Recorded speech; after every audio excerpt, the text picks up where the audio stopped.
Some conservative members who've been frustrated with Johnson after he agreed to a bipartisan top-line spending agreement of just under $1.6 trillion. Fox's Ryan Schmelz on Capitol Hill. The White House says the House Speaker and the President had a phone call today.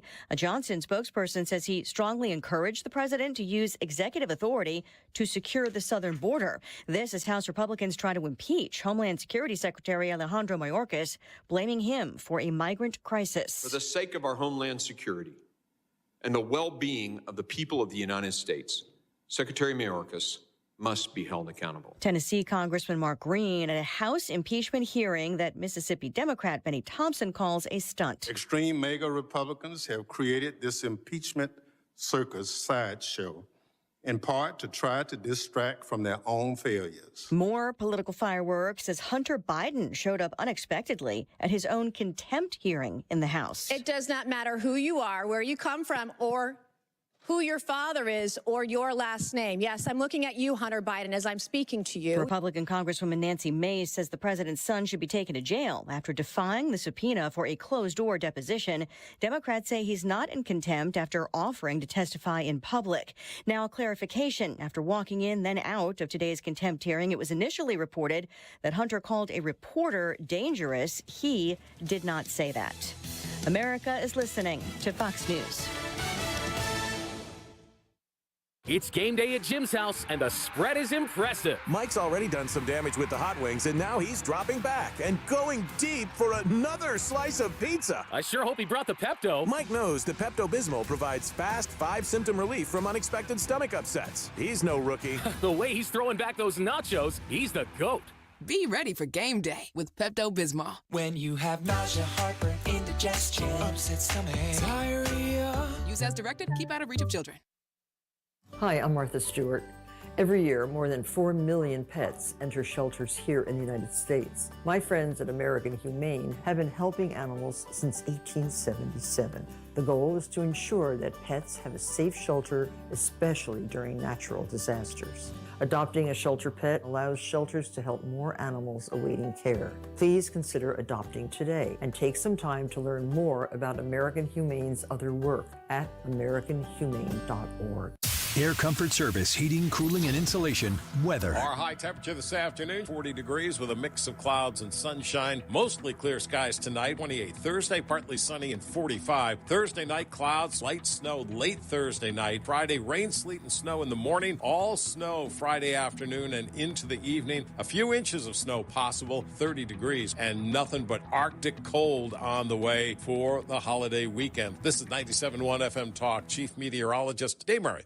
I was having a lot of sinus infections. My sinuses were clogged, pressure, headaches. Linda suffered for years with chronic sinus infections. You don't feel like doing anything. When you feel like your head is completely clogged, all you want to do is just lay down and sleep. And the pressure, it's just not fun, always walking around with a headache. Now, her issues are gone. How? A minimally invasive procedure done in the office of St. Louis Sinus Centers called balloon sinuplasty. I really did not know what it was like to feel like you're really breathing and not being so clogged up. I would do it again in a heartbeat, and I would definitely recommend it for someone else. Do you suffer with chronic sinus infections, facial pain, pressure, congestion? Find out if balloon sinuplasty is the solution for you.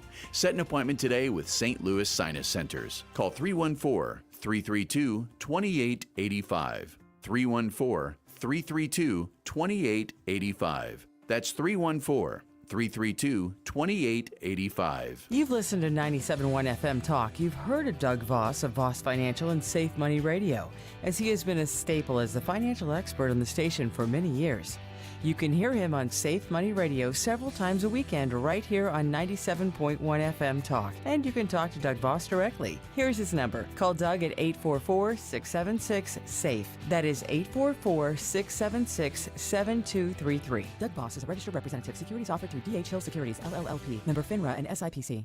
1 in 4 car batteries is weak and needs to be replaced. Let the professional parts people at O'Reilly Auto Parts test your battery for free. They can also help you find the best Super Start battery for your vehicle. Learn more at O'Reilly Auto Parts.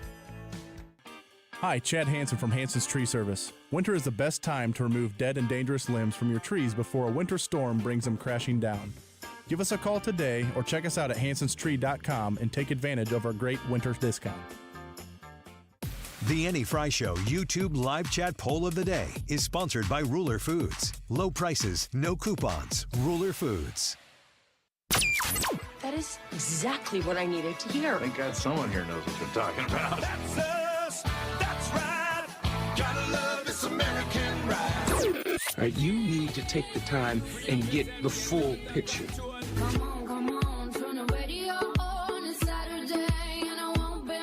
Don't get me wrong, I love the ladies. I mean, they rev my engine, but they don't belong in the newsroom. It is Anchor Man, not Anchor Lady. What do you want from me? I'm not America's sweetheart. Goodness sake, kid. Keep your voice down. Your father's listening to the radio. I'm not America's sweetheart. This is the Annie Fry Show. Welcome to the Annie Fry Show. Thank you for being with us here this afternoon, 12:06 in St. Louis. And we are happy to be with you here on 97.1 FM Talk. The big news of today is, it's kind of funny the way I found out, because I found out through Brad from a DM. I was on my way to the chiropractor this morning, and he's like, Hunter Biden, I should read exactly what he said. Hunter Biden is at the congressional hearing. And I'm like, I just messaged back on the way to the chiro. And he's like, he's not under oath. He's just there. And I thought, it took me until I got into the chiropractor's office to be like, wait a second, what does that even mean? Because I wasn't watching any of it. Well, it means exactly what that is, and only what that is.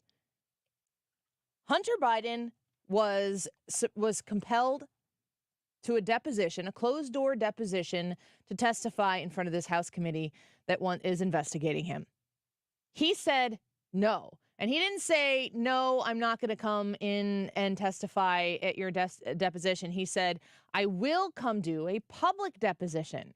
I will come do a public hearing. Anything that you can ask me, I'm willing to say in public. It's very grandiose and big of him. You might remember Steve Bannon doing something very similar to that. And the Democrats tried to nail Steve Bannon to the floor because of it.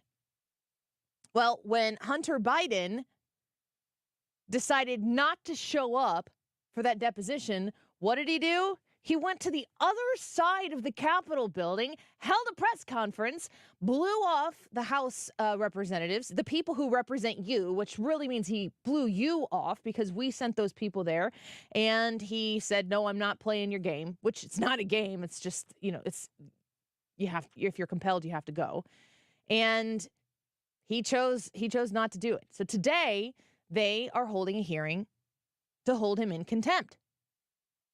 Once again, Hunter Biden shows up.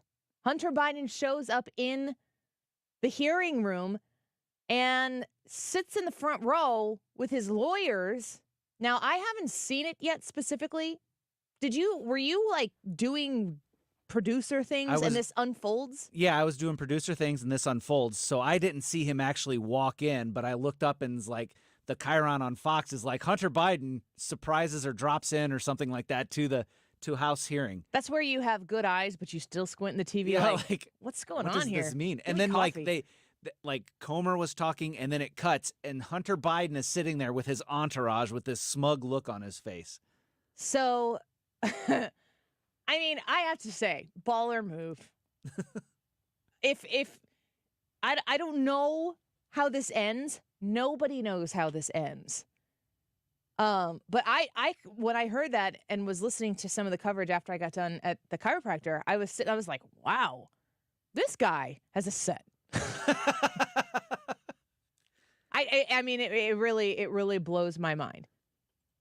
Harris Faulkner said on Outnumbered, she said that she's getting text messages from people who were there in the hearing area and in the Capitol building where all this was taking place, and said there was an enormous amount of cameras present. Yes. Hunter Biden is creating a documentary about himself. Bill Hemmer floated this idea that he was there to create a stunt for his documentary.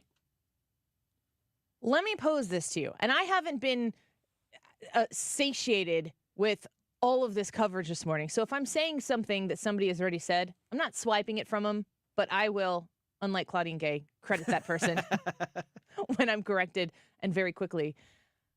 Does it not lend to the idea that Joe Biden has nothing to do with what Hunter Biden is doing on any given day? When Hunter Biden shows up and does something that just seems to be absolutely the dumbest thing that he could possibly do, and you go, why would you do this? This is stupid. If Hunter Biden were taking the advice of the man who we entrust the presidency of the United States, you would think that the president would go, don't do that. Don't do that. Why would you do that? That would be ridiculous. You can't flout the law when I'm the chief executive officer of the country.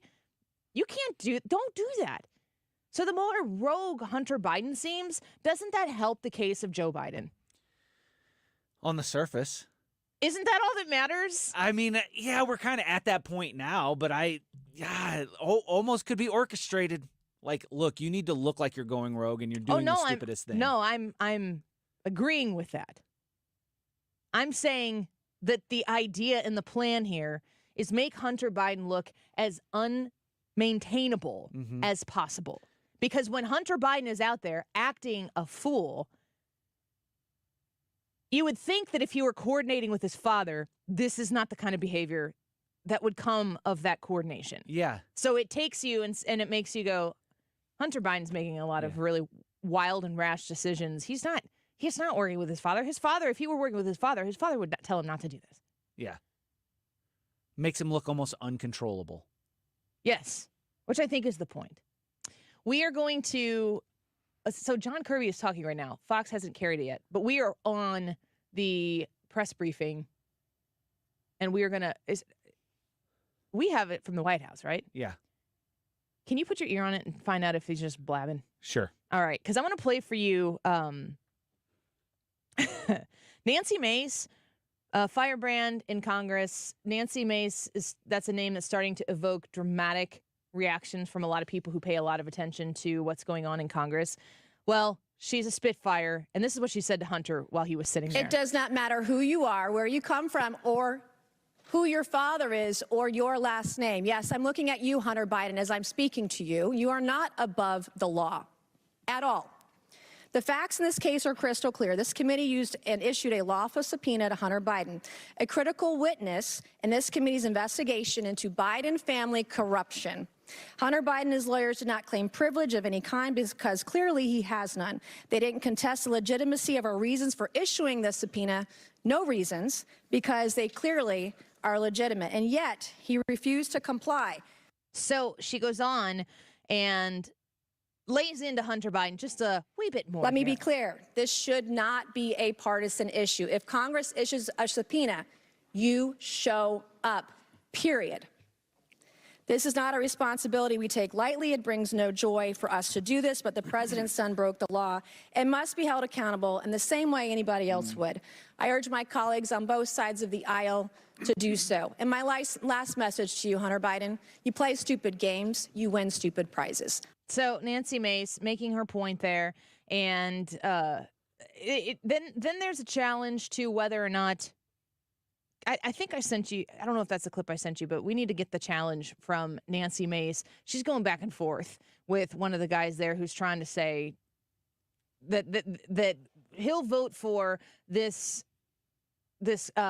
contempt if the Republicans will support adding all of these other people, which includes folks like Jim Jordan, which is a name that always comes up when we're talking about these types of subpoenas that aren't followed by people on the other side of the aisle. And we're going to ask Will Scharf all these questions at 1:25. Is he in studio? Yeah, he's in studio. That's fantastic. I've got a lot of questions for him. And every time we book Will Scharf, by the time he gets in here, the subject has changed 7 times. So send us your Will Scharf questions. He's a prosecutor. He knows these things. He's helped with confirmations of Supreme Court justices. I need to know everything he thinks about the Hunter Biden scenario, and we'll talk to him about that at 1:25. Do not go anywhere. When anybody is asking about why it matters that Hunter Biden has to testify behind closed doors, there is a process for these things. The process is generally followed. For some reason, Hunter Biden doesn't want to do that. The testimony that is given behind closed doors while it's not public in the sense that it's consumable in real time for the public, they are videotaped, they are documented. All of everything that is in there, none of it is secretive in the sense that it doesn't belong to the American people. They're long, they're arduous, they're uncomfortable for everybody. That's just the process.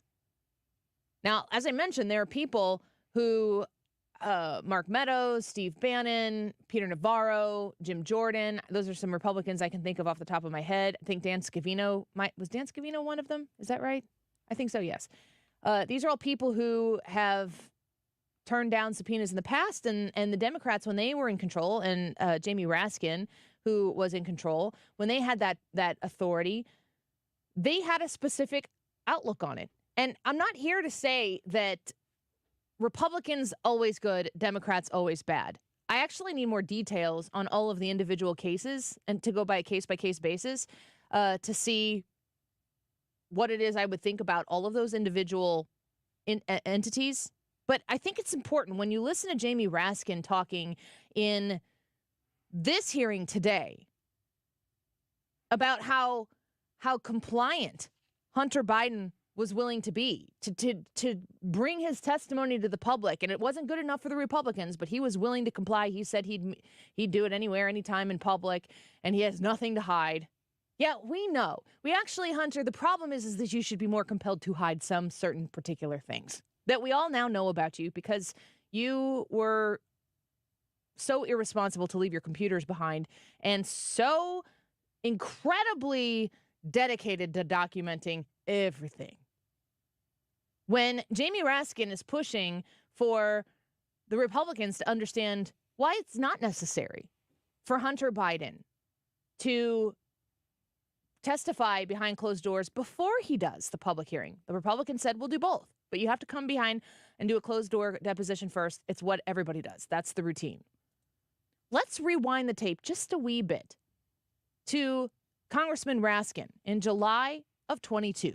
Would it be closed door with Bannon, or do you want to, because he could go up there and pontificate if it was a public live hearing? The way that we have treated every single witness is the same, that they come in, they talk to the committee. If they're going to take a deposition, they're sworn under oath. It's videotaped, it's recorded, and then we take it from there. So that was the Raskin way for Steve Bannon.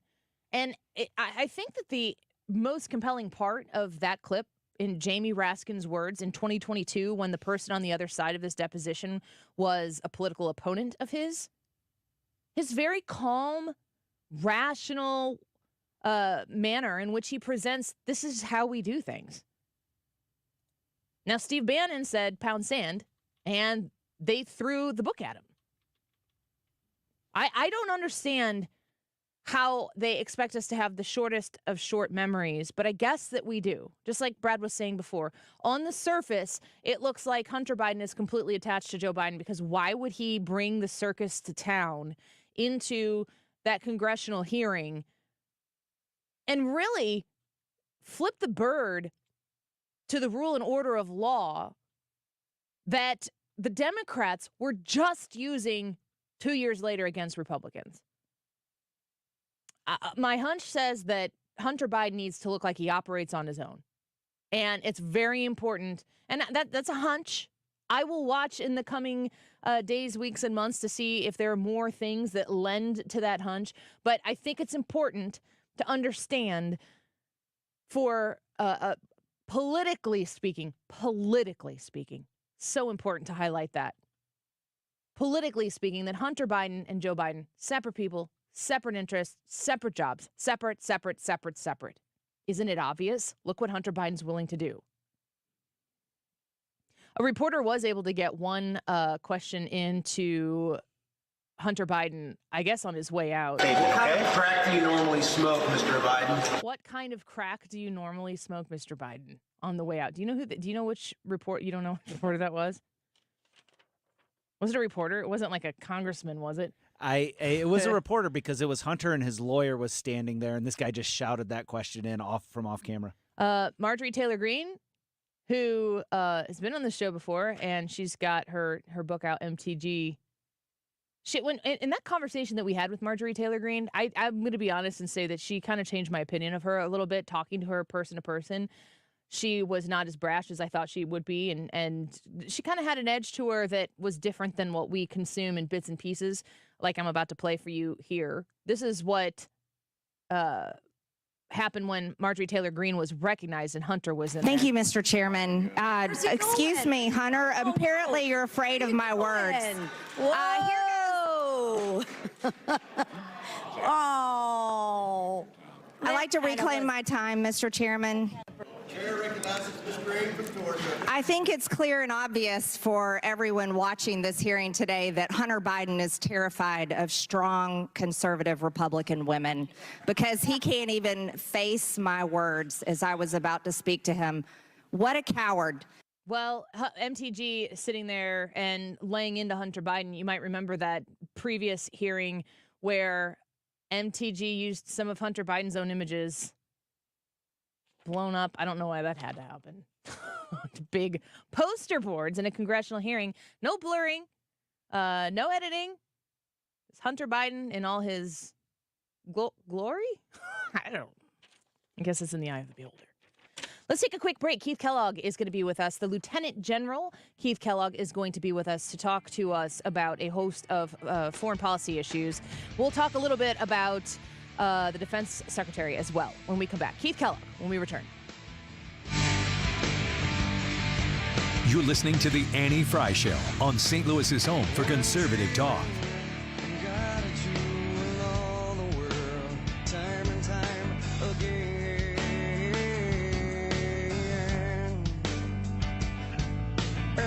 RulerFoods.com. Saving on your grocery bill is made a little bit easier as price on that grocery bill has gone higher and higher and higher. When you shop at Ruler Foods, you can make it go back lower quite a bit. My family shops at Ruler Foods. We've got 4 kids. We need every opportunity to save for our 14-year-old son who just eats. And then the 3 girls, of course, they always want to eat more. We always need to go to the grocery store, and Ruler Foods is there to make sure that we save on the groceries that we need to buy. While inflation goes up, you need the opportunity to make smart decisions with your grocery bill. It's one of the most frequent repurchases that you make. Give Ruler Foods the opportunity to earn your business. They are Kroger brands at Ruler Food prices, as well as all of the name brands that you shop and love right now. Go find the Ruler Foods closest to you by visiting RulerFoods.com. You'll have the opportunity to put in your zip code there, and it will give you all of the opportunities in the bi-state Missouri-Illinois region where you can shop at a Ruler Foods conveniently located near you. And once you go, let me know how you liked it. If you're looking to save money on your grocery bill, shop where the Fry family shops. Go to Ruler Foods. Find them at RulerFoods.com. Gain peace of mind that your flooring and carpet installation will be done right the first time when you hire the experts at Michael's Flooring Outlet. They give all their clients attentive personal service, even bring toys for the kids of the household. It's a family-owned and operated business for 25-plus years. They make sure you make the right choice for your home. So if you have carpets or hard floors, you're going to be happy for years to come. 3 convenient locations in St. Charles County, 116 Main Street, in Old Town St. Peters at Mid-Rivers and Highway 70, in West County on Olive, and the store in Darden Prairie. Michael's Flooring Outlet, IGotFloor.com. You're listening to the Annie Fry Show live from the Air Comfort Service Heating, Cooling, and Insulation Studio. 9 out of 10 homes are under-insulated. Keep the air you're paying to heat where it should be with 15% off attic insulation. For a free estimate on attic insulation, visit aircomfortservice.com.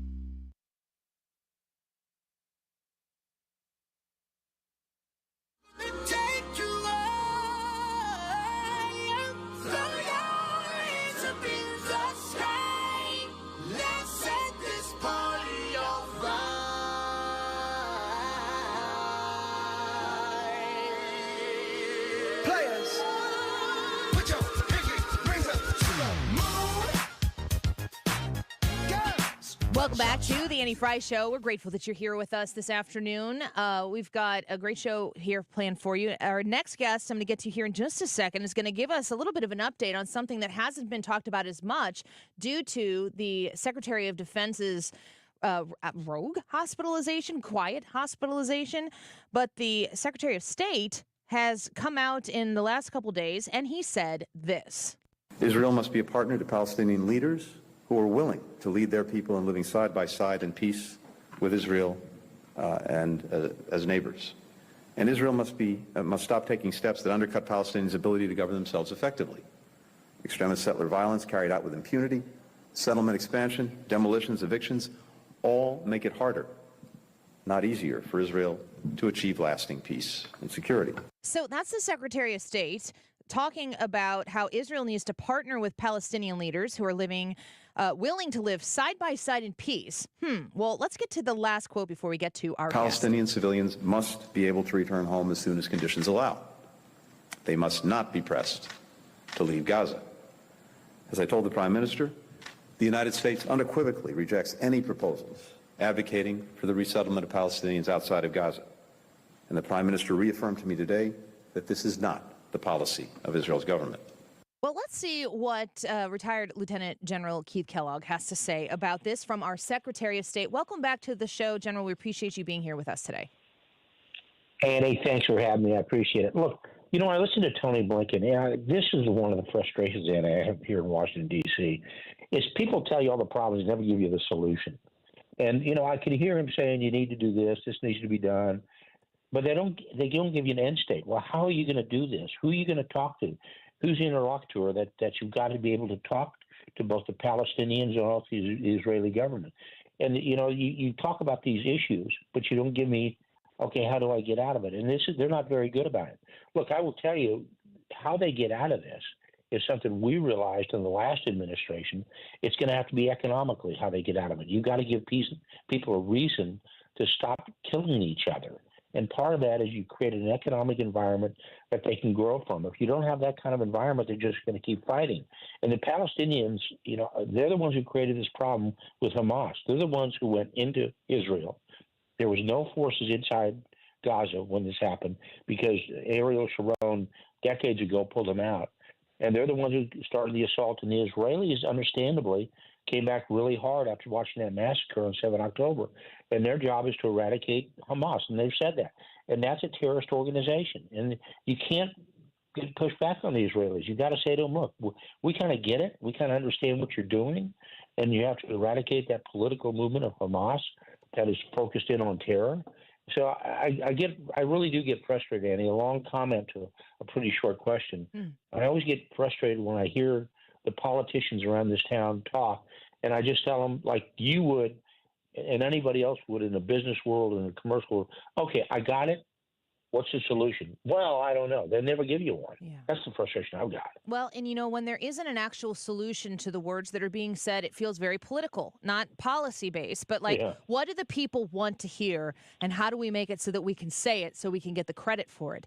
I'm wondering how this brokered peace that the Secretary of State is trying to reach, how is he getting Palestinian leaders who are willing to live side by side in peace with Israel? Because my understanding is October 6th, maybe I'm wrong, but Israel was living side by side in peace with Hamas next door, and then Hamas is the one who decided to kick the door down, and we know what happened next.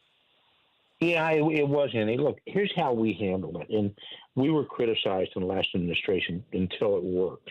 And then they said, oh, it was a good idea. I mean, the whole intent, we went and talked to the Palestinians, and we realized they weren't going to come across and work for peace in the region. You had Fatah, you had Hamas, you had the Palestinian Authority in Abbas, and nobody was really controlling anybody. And we said, look, we're going to go around you. We're going to talk to all the partners. We're going to talk to the Saudis. We're going to talk to the Emiratis. And that's when we came up with the Abraham Accords. And we said to the Palestinians in a briefing that we set up in Bahrain, that, by the way, they refused to attend. And we said, this is the way you get out of it. And it's all based off economics and restructuring and redeveloping Gaza, which is right on the Mediterranean. I mean, you talk about beachfront property, it's right there. And they wouldn't even talk to us about it. So we went around them. And that's when Tony Blair, and I sat next to Tony Blair when the Abraham Accords were signed in the residence, in the White House residence itself, where we had a lunch. I sat right next to him. And he said to me, you guys got this one right. We had it wrong, because they said everything has to be done through the Palestinians. No, it doesn't. Bring them across, make them really understand this is how we're going to get things done. Look, you've got one group that's governing Gaza, which is Hamas. They threw out another terrorist group, Fatah, and the Israelis aren't going to work with them. So the question is, how do you do it? It's going to have to be historically, the United States has always been the key interlocutor. That's when, we brought them back to Camp David, the Palestinians and the Israelis or whoever. We took them, in Oslo. We always kind of led the way. That's not happening. So what you're going to see is a lot of talk, but a lot of fighting. and you're going to say the Israelis continue to strike at Hamas until somebody figures a way how to come out of this. And right now, there's no solution. Of course, it's been that way since biblical times. Yeah. But we had a way out of it before, and it was just thrown away. We're speaking with retired Lieutenant General Keith Kellogg. He's the former National Security Advisor to the Trump administration, the co-chair of the Center for American Security at America First Policy Institute. I guess my assumption here, from what little I know in my frequent talks with you that really helps get me up to speed, is you can't really have a conversation about some sort of peaceful two-state solution and ignore what's going on with Iran, and that this conversation has gotten to this point globally because of American softness towards Iran. Is that still the case? Yeah, it is, Annie, and it's just not Iran. You know, when you look at it, I mean, very honestly, I'm looking at the world right now, and it's a very complex world right now, and there's a lot of problems in it. I don't care if it's the Far East, where you've got Kim Jong-un with firing off his brand new ICBMs or testing nuclear devices, and you've got China, you've got the Middle East problem that's going on, and then you've got Ukraine and Russia. These are major issues and major problems, and they're on the president's plate and they're on the national security team's plate for the Biden administration. And you just can't whistle past the graveyard with these. You've got to handle them, and you've got to work with them and figure your way either through it or out of the box that you're in. And the longer these go, my experience has been that the longer you let a problem fester, it gets worse. It is harder to put back in the box. Example, when you've got the Houthis shooting at ships and shutting down commerce and basically violating freedom of navigation into the Red Sea, that's a major problem, but we've just kind of ignored it. If you'd shut that down early, things might have been different. You go to the source, which is the Iranians. You do something that's dramatic. What I mean by dramatic, not like a movie dramatic, but something very, very big and hard, then you get people's attention, and they tend to back off. We did that before, and I'm proud to say we did that with Afghanistan. We did that with the Middle East. We looked at each one that was really hard. We attacked each one hard. We made some very tough decisions, some that were filled with risk, but risk is part of the issue. It's part of the problem set. You have to accept risk. Like when we killed Soleimani, we knew there was going to be risk to that, but it quieted down the entire Middle East for over a year. Yeah. So, we worked with Afghanistan and the Doha Agreement. People didn't like the Doha Agreement. No American was killed the last year. And no American was killed in Afghanistan the last year we were in office, because we set the process working. And that's how you have to handle it. And it's not being done. And I mean, they've got more than enough problems to handle right now.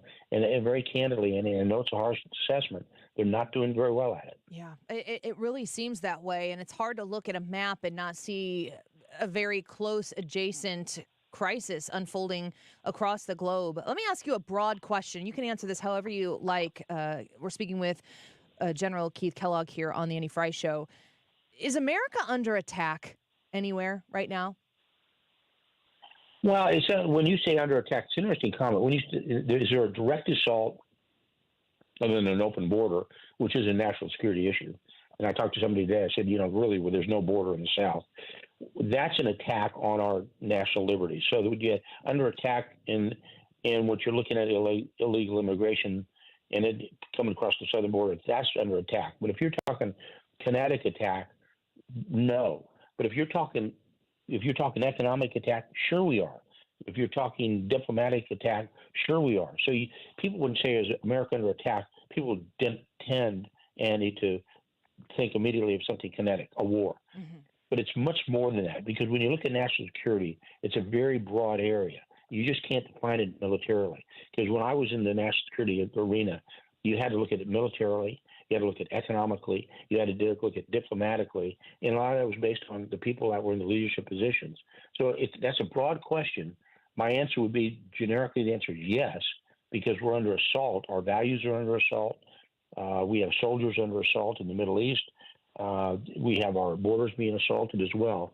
So it's one of those, it's how you define it, and I define it pretty broadly. So now I'll close the circle. The answer is yes. Yeah. We're speaking with the retired Lieutenant General Keith Kellogg. You were the former National Security Advisor to the Trump administration, and the world did not look like this when Donald Trump was in office. It was just a different time, And there was a lot of attention to those different types of things that you were pointing out. A lot of people think being attacked is like a hot war where everybody sees it, knows it, can identify it and say, yes, this is very bad. But a lot of the strength that was imposed throughout the world, American strength, was based through economic efforts by the Trump administration. What has the Biden administration done with those efforts by the Trump administration? And let's say a Donald Trump or somebody who likes that America First agenda, if they were to win in November of 2024, what could they do to what Joe Biden has done to what Trump did? Yeah, and another great question, Annie, because you almost have to reset the battlefield. What I mean by reset, because they're not doing anything. And it goes back to what Blinken said earlier. There's a lot of talk, but there's no action behind it. You know, you've got to be able to talk, and then you actually have to execute what you're talking about. And somebody asked me a very similar question. They said, well, how long would it take? I said, you can almost fix it immediately. And they go, what are you talking about? I said, look, your adversaries, and your allies, all look at the leadership in the White House because that's the prime level of leadership, commander-in-chief level. And if that changes, if you want somebody like a Trump, if he becomes the presumptive nominee of the Republican Party and then he runs and he wins, well, everybody knows what he did for 4 years. So then everybody starts to reset because they said, oh, here we go again. We know what happened 4 years. We got a good understanding. And they will recalibrate what they're doing. And the same with the Biden administration. They kind of know what they've got. So the reset can happen almost immediately because of the personalities involved, because all of this is based on leadership. I mean, example, we have a very powerful naval force in the Mediterranean and in the Persian Gulf region. Well, it can be as powerful as you want it to be. But if you haven't got the will to execute or the will to go through and conduct some type of operation, then that powerful military force is feckless. It's not going to be used at all. Nobody's going to worry about it. And the Houthis aren't worried about it. They've said they're going to keep responding. This is an organization that most people the country they can't find on a map, and the leadership they can't figure in Wikipedia. You know, it's one of those, who are these guys? But they're basically shutting down 12% of the world's commerce, infecting freedom of navigation in the Red Sea, and we haven't really done anything about it. And they said, well, we stood up a task force called Prosperity Guardian. It hadn't done anything. And here's the problem. People are voting. It was one, that the merchants are voting with their fleets. They're just not putting them through. But both the Spanish and the Italians and the French all opted out of Prosperity Guardian, and they said, we're going to take care of our own vessels. And the French are escorting their own ships through the Red Sea. That's a lack of confidence in what we're going to do. So, put this all in a big bucket. It's just not a good world to be in right now. Well, I don't want to take up too much of your time. We're speaking with retired Lieutenant General Keith Kellogg. One last question before we go. You're talking about a lack of leadership, and I think we can see that, of course, in the foreign policy and national security concerns, as well as a lot of domestic issues. Do you have any comments about the Defense Secretary debacle over the course of the last couple weeks? Does that actually cripple our ability to do what we need to do to keep this country safe? Yeah, because it was a judgment lapse, and it's reckless and irresponsible for what he did. And I know Lloyd Austin, but look, he was one of the two national command authorities. It's civilian control of the military. The president, all the orders go through the president to the Secretary of Defense, and the Secretary of Defense to his combatant commanders. For example, let's use Central Command with Eric Kurilla, the 4-star. It would go from Biden to Austin to Kurilla. That's how it works. When he's not in there, there's nobody in between. So the chain of command is broken down. And that's actually reckless and irresponsible. And Lloyd Austin knows better. And everybody knows better. That's where people are starting to go, oh, how did that happen? You know what? Look, I'll be very honest. When I was on the national security team in the Trump administration, I had my hip replaced. I went in and told the president, Mr. President, I'm going to be out of action for a couple of days. I'm going to be go under general, get my hip replaced, and come back and say, how are you doing? He didn't even tell the president that. And I just can't fathom that he did that. And we used to always track the Secretary of Defense, because obviously he's important because he's one of the national command authorities.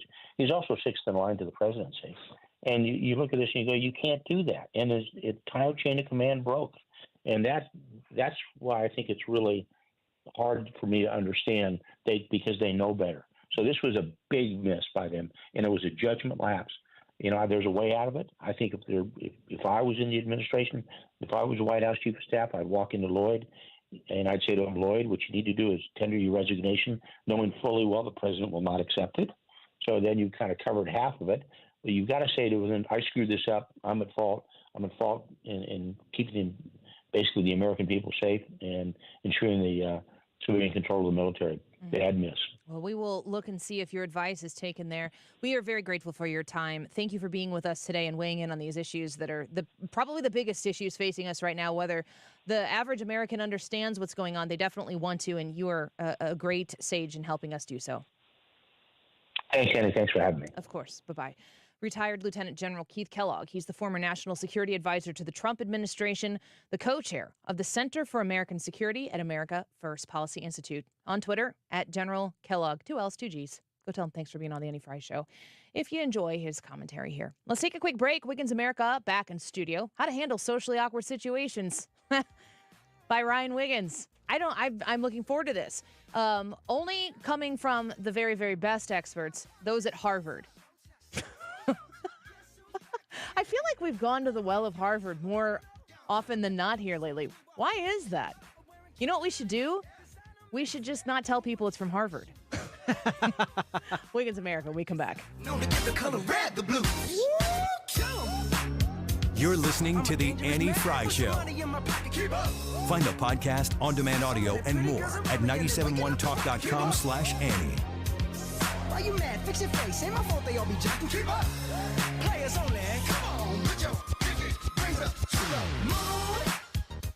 TheDiamondShop.net, the website is waiting for you to come say hi, become a VIP. It's super easy to become a VIP. When you log on to TheDiamondShop.net, make sure you put that .net on the end of there, you're going to be connected to the best jewelry store in the St. Louis area. Been serving St. Louis since 1910, and in Clayton with the just absolutely gorgeous store. Park right there on the street. Hop on in and see the beautiful pieces that they have for you to shop right now. And don't forget the opportunity to make something custom. They have 6 months, same as financing or same as cash financing. So if you were looking at making a big purchase, maybe a set of rings, something nice like that, go to the Diamond Shop and start the conversation today. They have something to fit every budget, and they are going to respect you when you walk in. If you're just starting the search process, if you're just starting to look into, can I make this into that, maybe a ring into a pendant or something like that, when you go into the Diamond Shop, they talk to you. They learn about the piece that you have. They learn about the person who maybe you want that custom jewelry made for. And they help guide you through the process so that you are just awestruck. When you see it for the first time, you'll be so grateful that you chose the very best in the St. Louis area, the fine people at the Diamond Shop. Become a VIP. You can visit them online right now by going to thediamondshop.net. Well, there's a very good chance as you've driven down your street, you have admired houses in your neighborhood that have been covered in Rhino Shield, and you don't even know it, except if you pay close attention, you'll notice that they're not being repainted every couple of years. What I mean is same bright, vivid colors that you would choose with regular paint, except that Rhino Shield lasts, and you're going to get a 25-year warranty with it. I've got it on my house, and I mean it. It looks like it did the day they put it on. It lasts and lasts. It's lab tested to last that long against chipping or peeling or cracking. And they put this on businesses as well. Condo units from Springfield, Illinois, all the way down to the Lake of the Ozarks. You can find it. And my friend Darren will be happy to come over and give you a free evaluation of your home. All you have to do is call him. Tell him you heard Mark Cox talking about it. 877-25-RHINO or online at 877-25rhino.com. What's your favorite four-letter word? Chances are you've said it more than a few times dealing with this crazy world we live in. But at Compass Retirement Solutions, our four-letter word of choice is hope. Hope for a better tomorrow. And hope that your retirement plans don't take a back seat.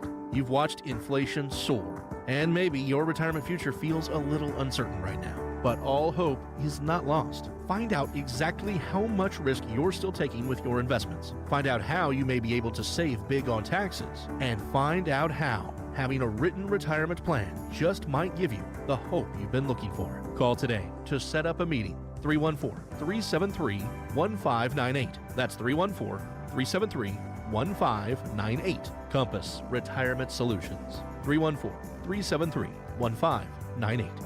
Firm offers insurance services but does not provide tax advice. Investments and services offered through Compass Retirement Group, a registered investment advisory firm in Missouri and Illinois. Investing involves risk, including the potential loss of principal. This is a special alert to all Americans who own a vehicle with less than 200,000 miles, with an auto warranty about to expire, or with no warranty coverage at all. Due to a decline in the economy, CarShield is announcing a low-cost, month-to-month vehicle protection plan that is now available to the public to save any driver out-of-pocket expenses on future auto repairs. Call now to find out how you can pay almost nothing for covered auto repairs. Yes, you heard that correctly. Pay almost nothing for covered auto repairs. An open phone line has been established for all drivers to call for a free quick quote. Call 800-674-2189 now. Drivers who are covered will not have to pay for covered repairs again. This protection plan is at an all-time low. Additionally, drivers who activate this vehicle protection today will also receive free roadside assistance, free towing, and car rental options at no additional cost. Call us for your free quick quote today. 800-674-2189. That's 800-674-2189. What do you have to lose? Call 800-674-2189. Again, 800-674-2189. Mark Cox here. Join me, Mark Reardon, and Annie Fry, along with Thomas Helbig and Bob Kershaw of the Retirement Advisory Group for the next Protecting Your Retirement educational event. It's Tuesday, January 30th at the Frontenac Hilton at 6:30. Seats are limited, so go online at retirementkey.com. Here's Thomas with more. Are you nearing retirement or already retired and wondering what to do with your life savings?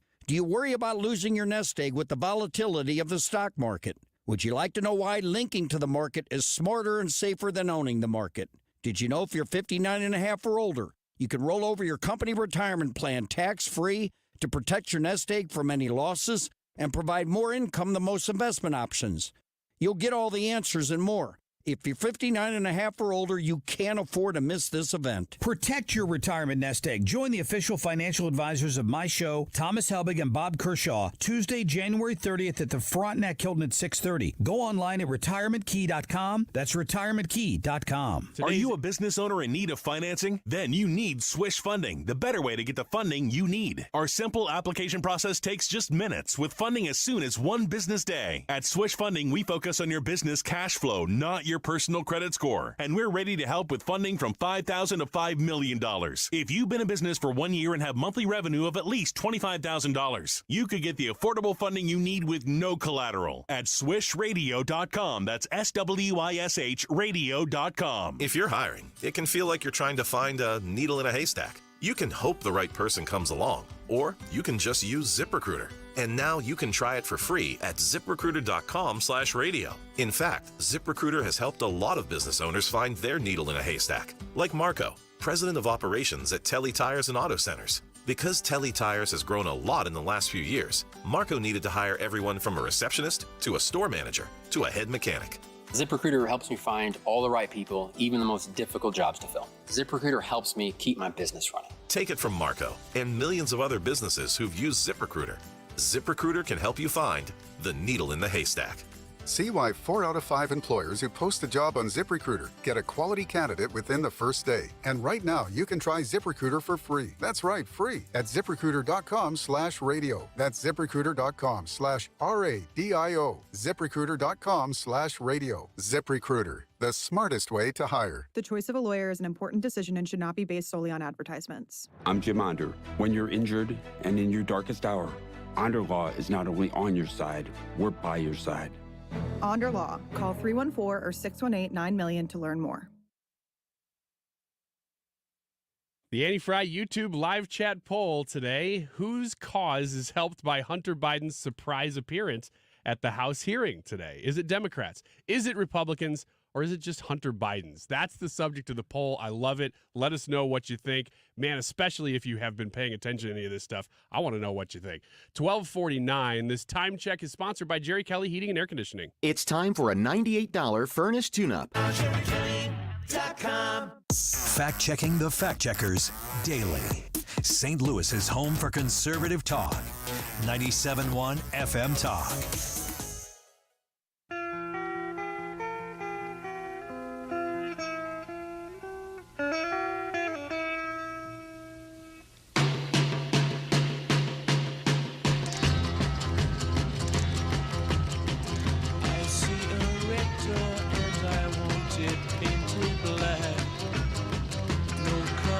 Anymore, I want this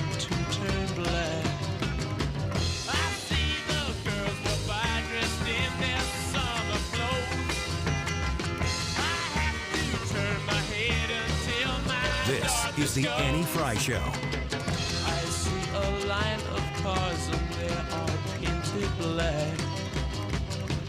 Flowers and my love both never. Wiggins! Oh! Wiggins! So these are ways to deal with socially awkward situations. I want him. If I were running the board right now, I would just slowly turn the music up louder.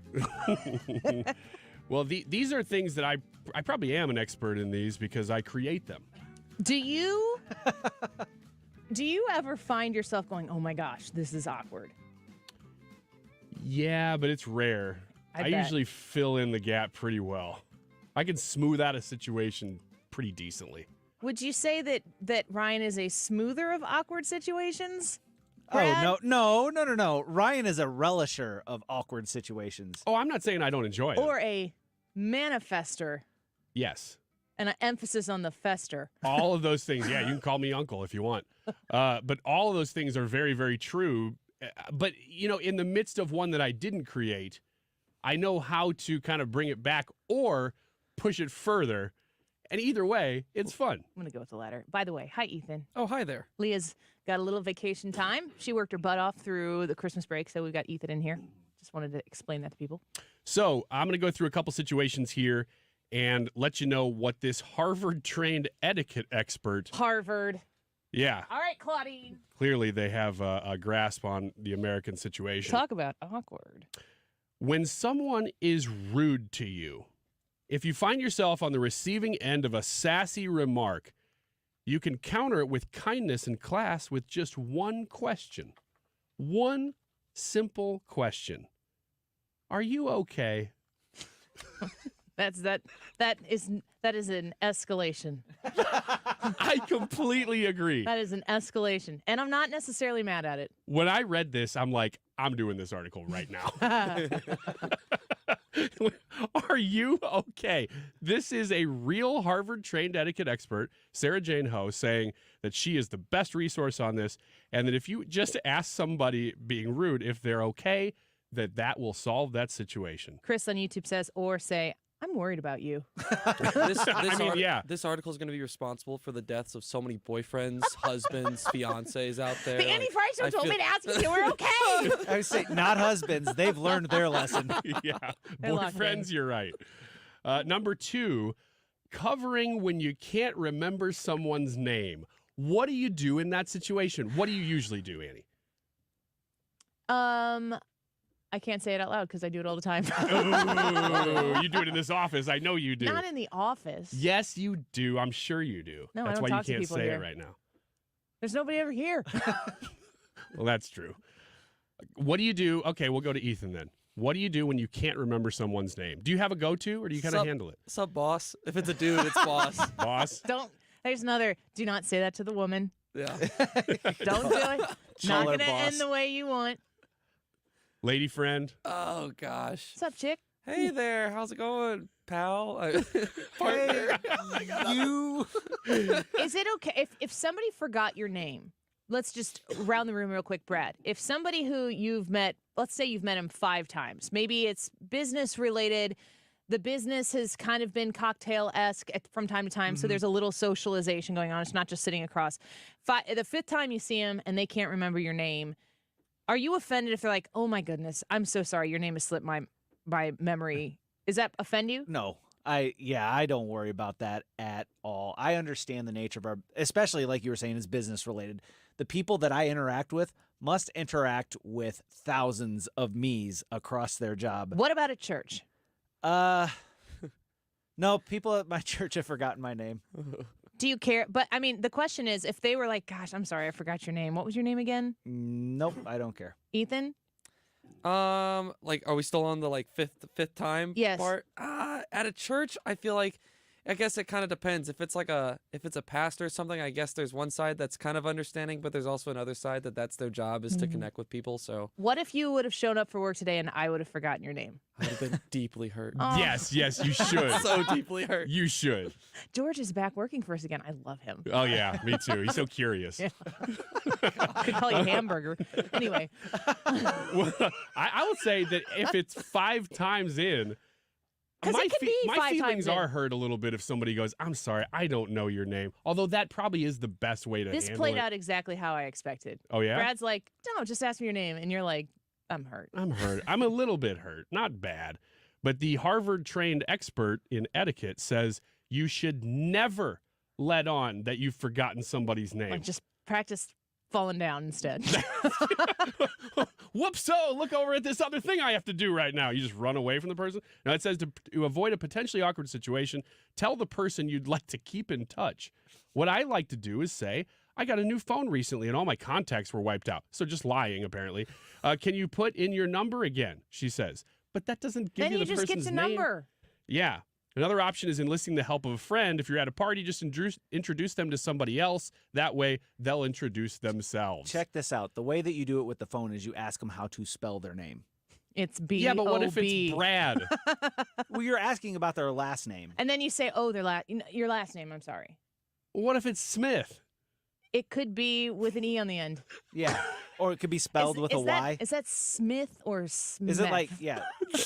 But it's like spelled like the. No, it's Smith. You know, I dated a guy. I've told the story on the air before. Yeah.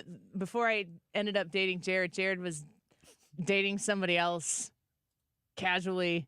And we were maybe going to start dating. And I went away for like 2 nights and came back and he's dating this other girl. Ooh. She asked him out. She's a nice girl and everything.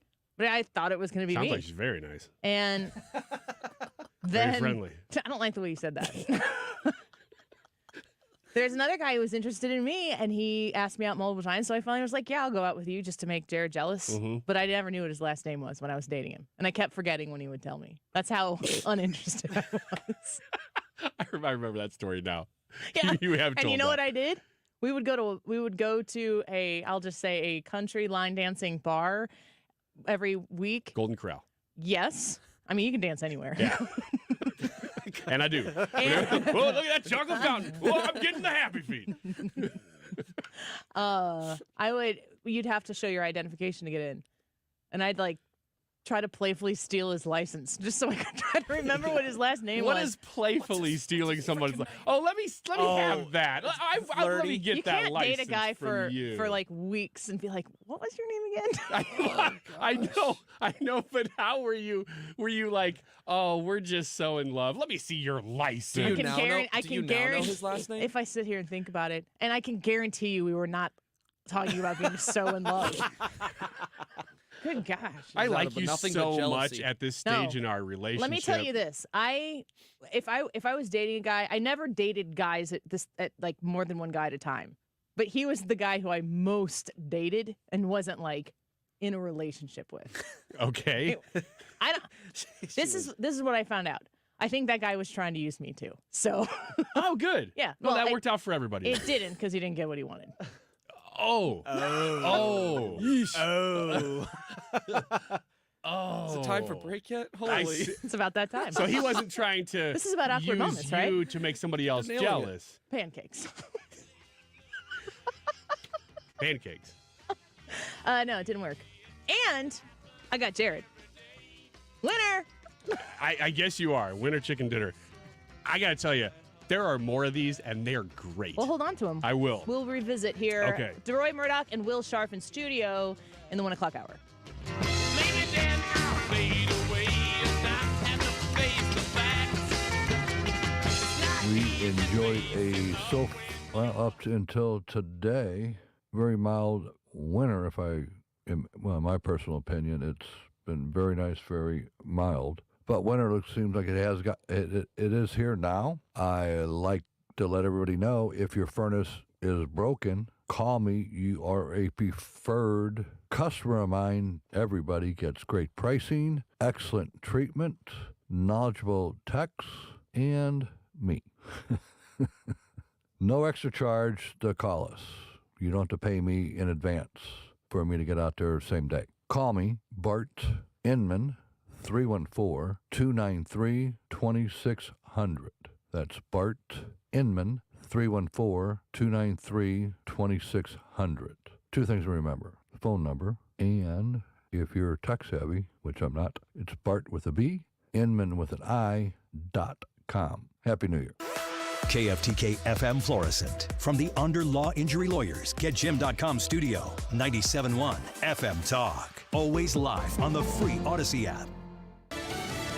The president takes it seriously. Lisa Brady, Fox News. That from the White House on border security issues after New York City used remote learning for students at one high school today, so migrants could use that school last night as a temporary shelter during a storm. That is something that New York City needs to answers to. That is a process that they took, so they have to answer to that.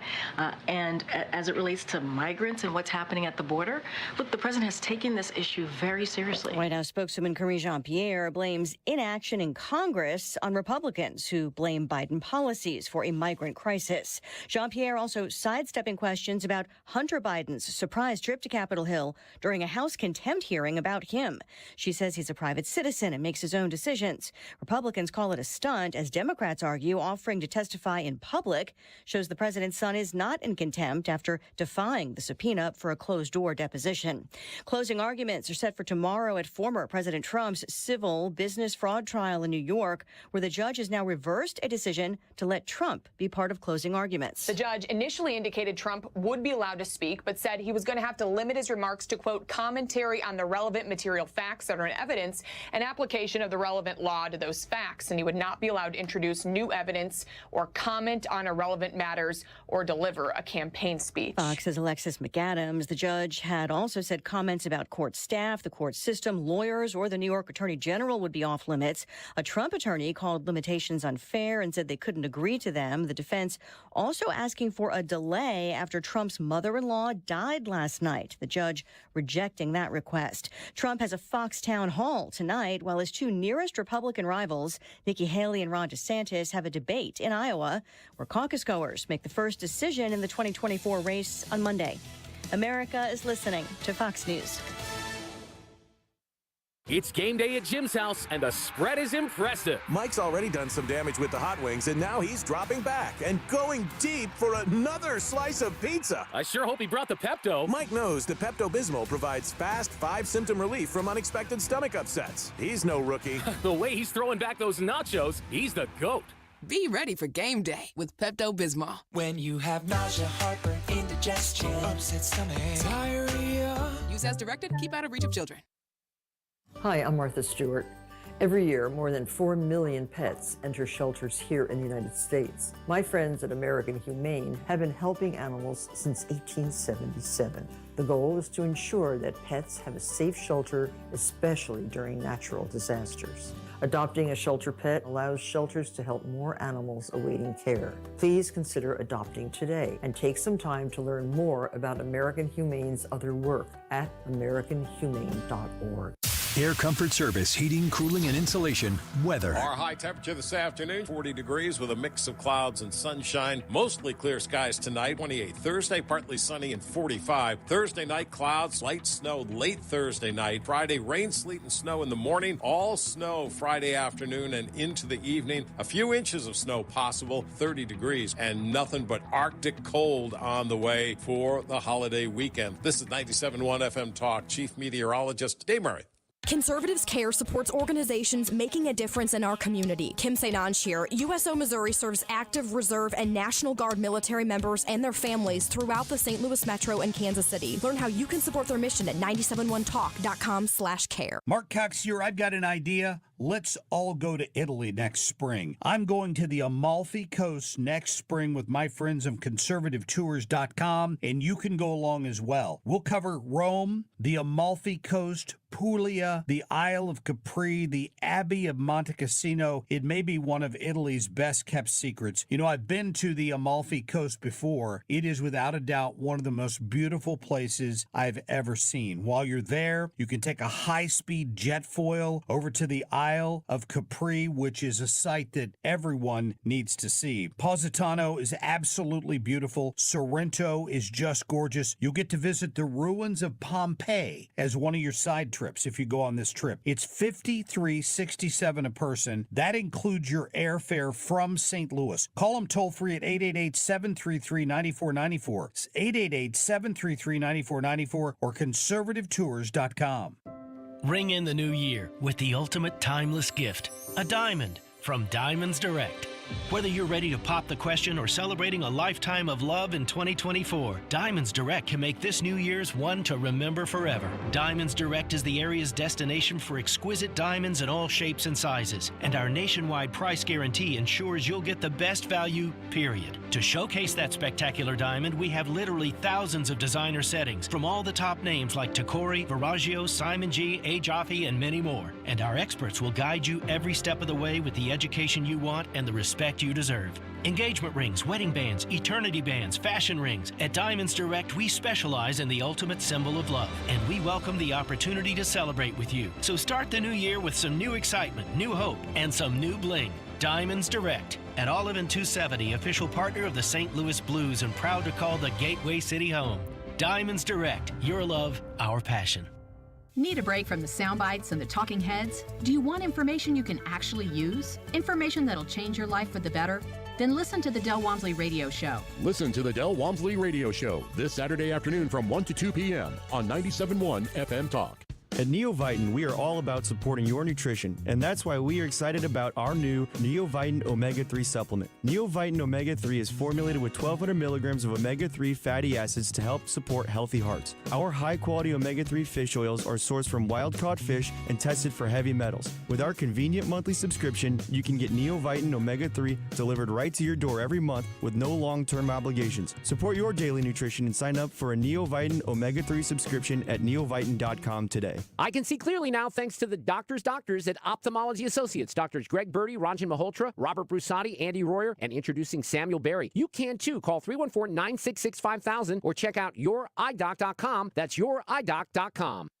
The Annie Fry Show YouTube live chat poll of the day is sponsored by Ruler Foods. Low prices, no coupons. Ruler Foods. That is exactly what I needed to hear. Thank God someone here knows what they're talking about. That's us. That's right. Gotta love this American ride. All right, you need to take the time and get the full picture.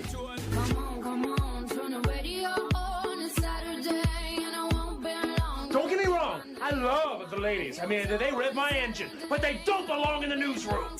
It is Anchor Man, not Anchor Lady. What do you want from me? I'm not America's sweetheart. Goodness sake, kid. Keep your voice down. Your father's listening to the radio. I'm not America's sweetheart. This is the Annie Fry Show. The question the American people are asking us is, what is Hunter Biden so afraid of? Why can't you show up for a congressional deposition? You're here for a political stunt. This is just a PR stunt to you. This is just a game that you are playing with the American people. You're playing with the truth. Hunter Biden wasn't afraid to sell access to Joe Biden to the highest bidder when he was in elected office. He wasn't afraid to trade on the Biden brand, peddle influence, and share those ill-gotten gains with members of his family, including Joe Biden. He wasn't afraid to compromise the integrity of the presidency and vice presidency by involving Joe Biden in shady business deals with our foreign adversaries. But Hunter Biden, you were too afraid to show up for a deposition. So that's Congresswoman Nancy Mace from New York talking about Hunter Biden at the hearing that they're having to see if they're going to hold him in contempt. And then, of course, Hunter Biden, in his Hunter Biden kind of way, decides to show up and sit in the front row of his own contempt hearing in front of the House committee. That is really something, I have to say. Power move. We'll see how it plays out for him. On the Annie Fry YouTube live chat poll, we invite you to come vote on our poll today. Whose cause is helped by Hunter Biden's surprise appearance at the House hearing today? Is it the Democrats, the Republicans, or is it Hunter Biden's? If you go to the Annie Fry YouTube channel where we broadcast live each day, you can vote in the poll, which is located in the live chat. So go join us there. We'll continue to have that conversation throughout the show. We spoke a little bit earlier with retired Lieutenant General Keith Kellogg. He was talking about the absence of the Secretary of Defense, Lloyd Austin, as he was having what was referred to as an elective surgery for what we now know to be prostate cancer. And as people have found that out, I think that everybody wants to put their thoughts and prayers behind quick healing for the Secretary of Defense. But with that being said, you can't look past the gross negligence of his lack of communication with the people in charge of our government and our national security. I want to talk to my friend about it, Deroy Murdock. He's a nationally syndicated columnist, a member of Project 21, and a Fox News contributor. He's here with us each Wednesday. Deroy, welcome back to the show. Good to have you. Annie, great to be with you again. So when you heard about the Lloyd Austin saga kind of unfolding, it was wild to me how much of this really was uncovered throughout the course of the timeline in public. It wasn't like we were told, okay, so this transpired over the last few days. Here's what we know. People were finding things out in real time. What did you make of all of that lack of communication? Yeah, I thought it was astonishing because this is not the chairman of the National Endowment for the Arts or the National Battle Monuments Commission or some small federal panel. This is the Secretary of Defense who runs the largest federal agency, who's responsible for the U.S. Army, Navy, Air Force, and Marine Corps. And it would be bad enough if this were somebody like Rex Tillerson, who left Exxon to become Secretary of State, maybe his first government position, or somebody like Leon Panetta, who was in Congress for many years and became Secretary of Defense. Lloyd Austin, before he became Secretary of Defense, was a general. I think he was a four-star general, if I'm not mistaken. So this guy has understood the concept of chain of command from his days as a either buck private or young officer, being told, okay, drop and give me 20 at basic training. So anybody who spent his whole career in the military knows, you let your people, let your subordinates know what you're doing, you let your superiors know what you're doing, and keep everybody informed. And the fact that he disappeared for 4 days, didn't tell the President of the United States that he was going in, not just to, get a little, maybe a bump taken off his hand or something like that, but to go in for prostate surgery, which is a major surgical procedure. Didn't tell the President of the United States, didn't tell the National Security Advisor, didn't tell the Secretary of State, didn't tell the chiefs of the Army, Navy, and Air Force, didn't tell the civilians in charge of those forces. His deputy, meanwhile, at the same time was on vacation in Puerto Rico. While he was hospitalized, they gave her some of his responsibilities, but without telling her, hey, by the way, the boss is in the hospital. So she was in the dark. After 4 days of this, finally it comes out. And then it was only yesterday that Biden learned that he went in for prostate surgery, and he went in on December 22nd. So 18 days after he goes in for surgery, his boss, the president, finally understands that he's got surgery. He's got prostate cancer, and had to go in and have it treated. 18 days, that's 2.5 weeks. And if this were, at the time Trump was in office with the Abraham Accords and peace breaking out all over in the Middle East and so on, that would be bad enough. But to have this going on when you've got a hot war between Israel and Hamas, a hot war between Ukraine and Russia, our border, in quotes, completely ripped open with 300,000 people coming across in the month of December, and then China running around and throwing its weight around Asia and even in this part of the Pacific, closer to us. This is, I've never seen since the days of Jimmy Carter things as volatile as they are around the world. In the middle of all that, Lloyd Austin decides that this would be a really good time to go AWOL for 4 days and not tell anybody where he's going. I just find it absolutely breathtaking and astonishing, and this is just maybe the most egregious example of the rank incompetence of the Biden administration. I wonder what the natural next steps should be for the Secretary of Defense, if it's appropriate to remove him, to fire him, if he should resign. Lieutenant General Keith Kellogg was on with us about an hour ago, and he suggested that at least have the Secretary of Defense tender his resignation, and then maybe the president doesn't accept it. But I don't feel like you can just sit here and listen to John Kirby say, it was bad, we'll do better. And then America goes, okay, and we move on from this. It seems like it's a bigger deal than that. Yeah, we've seen this kind of thing with Pete Buttigieg in the middle of the whole supply chain disaster, when you had something like 100, 105, 110 ships, freighters sitting off the coast of Long Beach waiting to unload their wares. This is right when Biden arrived. The Secretary of Transportation is kind of responsible for this stuff. He was on paternity leave for 2 months. And then you had the entire meltdown in Afghanistan, which we saw. This is one of the most humiliating moments in U.S. history, probably since the fall of Saigon. And no heads rolled for that. Nobody paid a price. Nobody was get one scapegoat to be booted. Everyone just kind of, I guess it's okay. And they kind of went on with their lives like it was no big deal. And look, this needs to be, the message needs to be sent to people in the bureaucracy. You got to do your jobs. You got to tell your bosses where you're going and what you're up to, and not just kind of freelance and just disappear like you're some college kid taking off for spring break or something like this. I know that Secretary Austin had probably some stress about going into the hospital, and prostate cancer is not anything pleasant, but that's no excuse for not telling at least the President of the United States, hey, boss, I'm going to be gone for a while. I've got some medical stuff I got to do.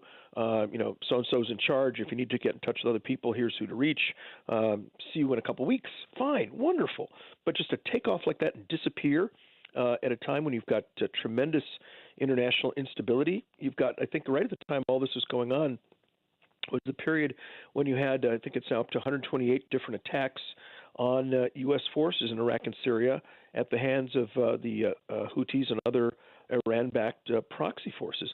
I mean, imagine if we'd had one of these rockets being lobbed at our military vessels, our Navy vessels in the Red Sea, and one of them actually got sunk, and you had a U.S.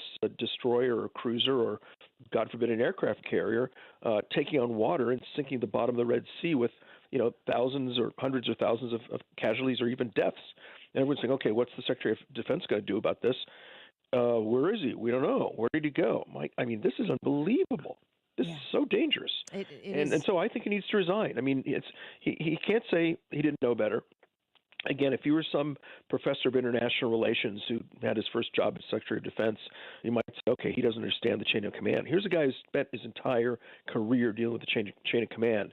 And for him not to understand, the commander-in-chief needs to know where the Secretary of Defense is at a time of international chaos. And for him to go ahead and disappear for 4 days like this, and the president doesn't even know that he's got prostate cancer for 18 days, this is completely reckless and irresponsible. And I think Lloyd Austin's head needs to roll for this. We're speaking with our friend Deroy Murdock, nationally syndicated columnist, a member of Project 21 and a Fox News contributor. I want to give you the opportunity to kind of give us your expectations of what's going to happen in 2024 as we march towards the election. The process starts in Iowa next week. We've heard a lot from the candidates this week as they kind of make their closing arguments. Do you feel as though voters right now have a strong grasp on what's at stake, the issues that are facing the American voter, who is supposed to be, at least, at the supreme pinnacle of this thing that we do here in the United States of America, the voters reign supreme? Do you think that Americans have a pretty clear, focused goal at this point, or do the parties still need to do a better job of refining that? Well, I think the parties always can do a better job of explaining what their positions are and what visions they hold. I think you almost always can improve that situation. But independent of that, I think most people understand that despite, the fact that he can be kind of loud and bombastic and a little crazy, life was a lot more comfortable up until the time COVID took place when Donald J. Trump was president. The economy was thriving.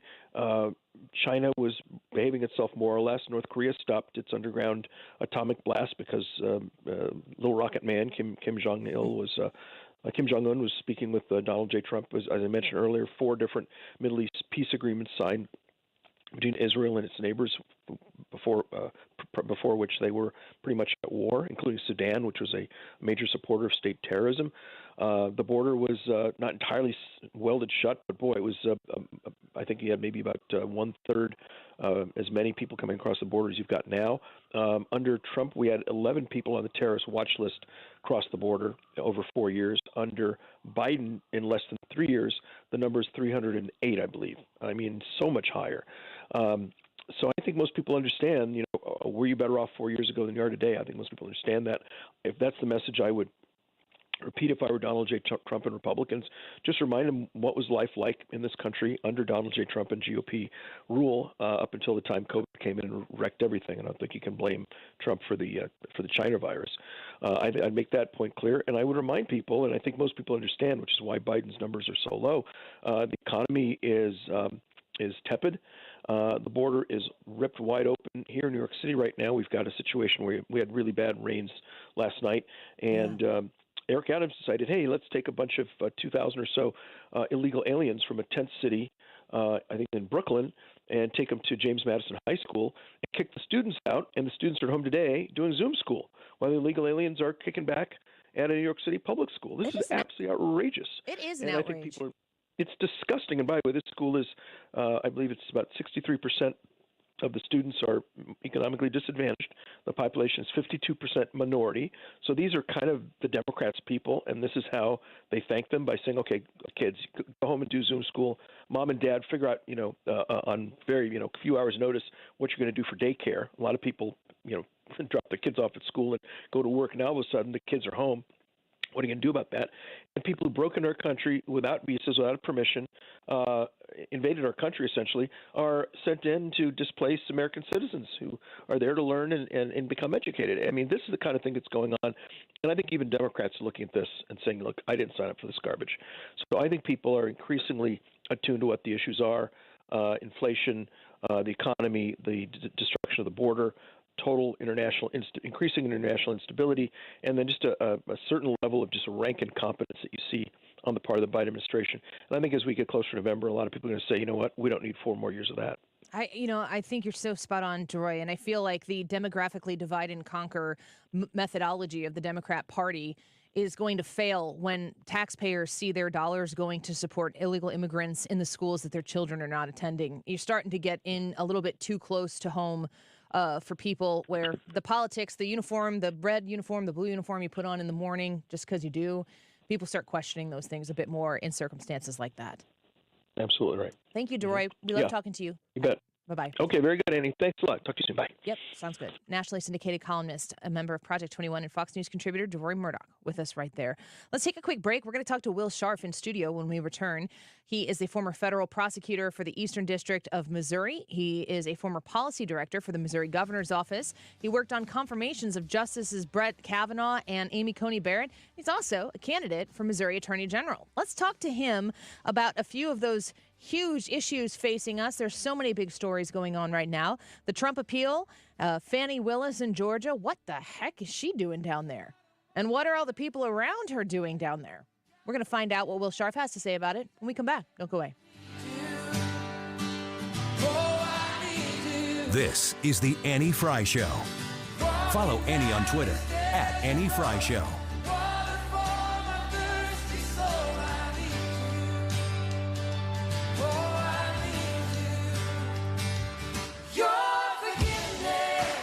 Stewart's American Mortgage is the home of the bagel loan, and when you were looking to refinance the mortgage rate that you have right now, maybe you've gotten it in the last year, 18 months, those were some sky-high mortgage rates, weren't they? If you want to get it down to the rates as they've ticked down quite a bit, you can do so without any punitive cost to you with Stewart's American Mortgage. 314-324-4440. You do need to use the bagel loan. When you use a bagel loan, you don't pay any closing costs to go through that refinance. You're not going to pay those fees that stack up that make it not really worth it financially to get that lower rate and restart the process. The closing costs aren't there. And Stewie walks you through all the details so that you understand exactly how the bagel loan works and how he has formulated his business around being the best opportunity in town to get you the best mortgage and the best refinances. I am a 2-time refinance customer myself of the bagel loan, and I was able to secure myself a very low mortgage rate. Very grateful that Stewie guided me through those processes. So I speak as an actual customer myself. I encourage you to reach out to Stewie to see if he can help you in your refinance efforts or for your home purchase. Call or text him at 314-324-4440. That's 314-324-4440.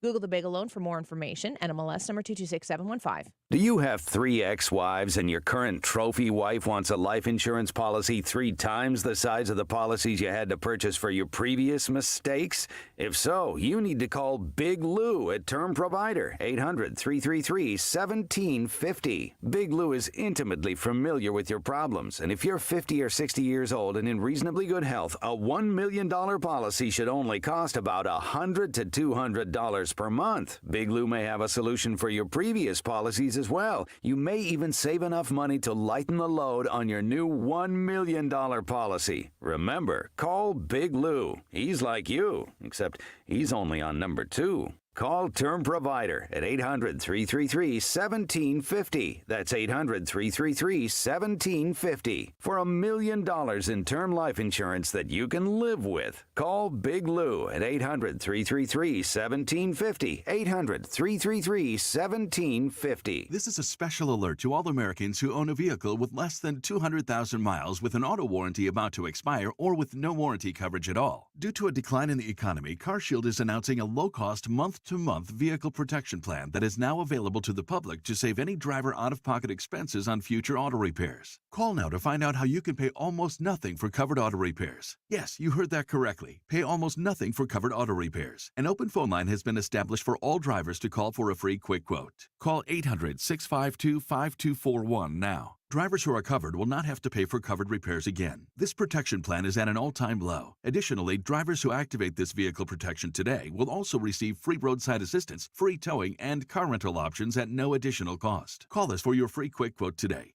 800-652-5241. That's 800-652-5241. What do you have to lose? Call 800-652-5241. Again, 800-652-5241. Your garage door is the largest piece of moving equipment in your home. When it needs help, call the experts at Overhead Door Company of St. Louis. Their certified technicians repair all brands of doors and openers, and you can even schedule evening and weekend service. Just call 314-781-5200 and always look for the red ribbon. It's your assurance you've got the genuine, the original Overhead Door, the most trusted garage door company in St. Louis since 1926. For same-day service, schedule online at overheaddoorstlouis.com. 314-781-5200.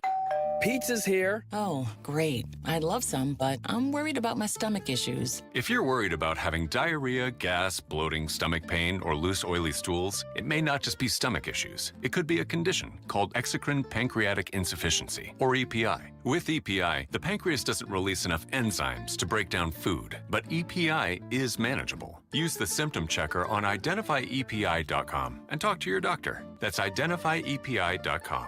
Sponsored by AbbVie. It's game day at Jim's house, and the spread is impressive. Mike's already done some damage with the hot wings, and now he's dropping back and going deep for another slice of pizza. I sure hope he brought the Pepto. Mike knows the Pepto-Bismol provides fast 5-symptom relief from unexpected stomach upsets. He's no rookie. The way he's throwing back those nachos, he's the GOAT.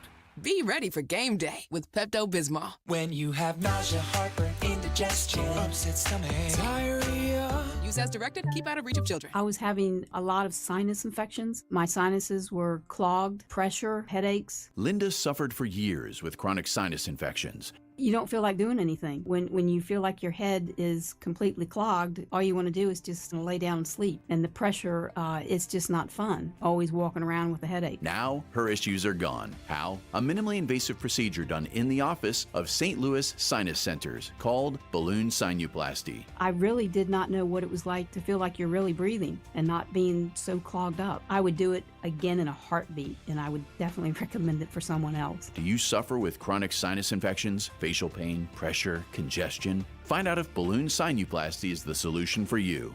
Set an appointment today with St. Louis Sinus Centers. Call 314-332-2885. 314-332-2885. That's 314-332-2885. You've listened to 97.1 FM Talk. You've heard of Doug Voss of Voss Financial and Safe Money Radio, as he has been a staple as the financial expert on the station for many years.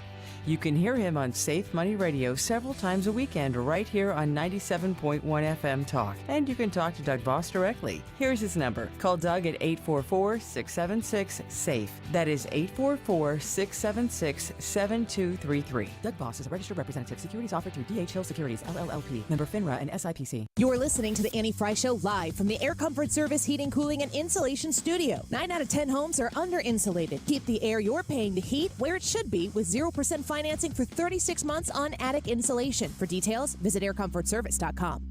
The Mark Reardon Show. Big show Wednesday afternoon. A couple of members of Congress, Jason Smith and Ann Wagner, plus Will Scharf, who's running for Attorney General and is also one of President Trump's lawyers. Weekdays from 3 to 6. St. Louis is home for conservative talk.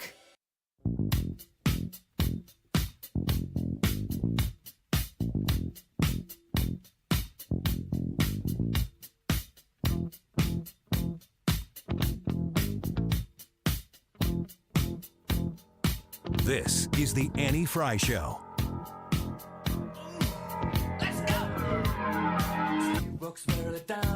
Follow Annie on Twitter at Annie Fry Show. Machine guns ready to go. Are you ready? Hey, are you ready for this? Are you hanging on the edge of your seat? Out of the doorway, the bullets rip to the sound of the beat. Yeah. Another one bites the dust. Another one bites the dust, and another one gone, and another one gone. Another one bites the dust. Hey, hey, we're gonna get you too. Another one bites the dust. Welcome back to the Annie Fry Show. Excited about this next segment because we've somehow managed to get Will Scharf, who is one of the busiest men in the legal world right now, into the studio with us. Will Scharf, as you know, is a candidate for the Missouri Attorney General position. He is a former federal prosecutor for the Eastern District of Missouri, among many other wonderful accolades. But, Will, I think the thing that most people would be the most interested in is, what are you doing for the Trump legal challenges that seem to be sky high? You got to tell us what your role is. Yeah, so President Trump came to me last summer and asked me if I'd be interested in putting together an appellate team for him. We've built an incredible team of appellate lawyers, mostly based here in Missouri.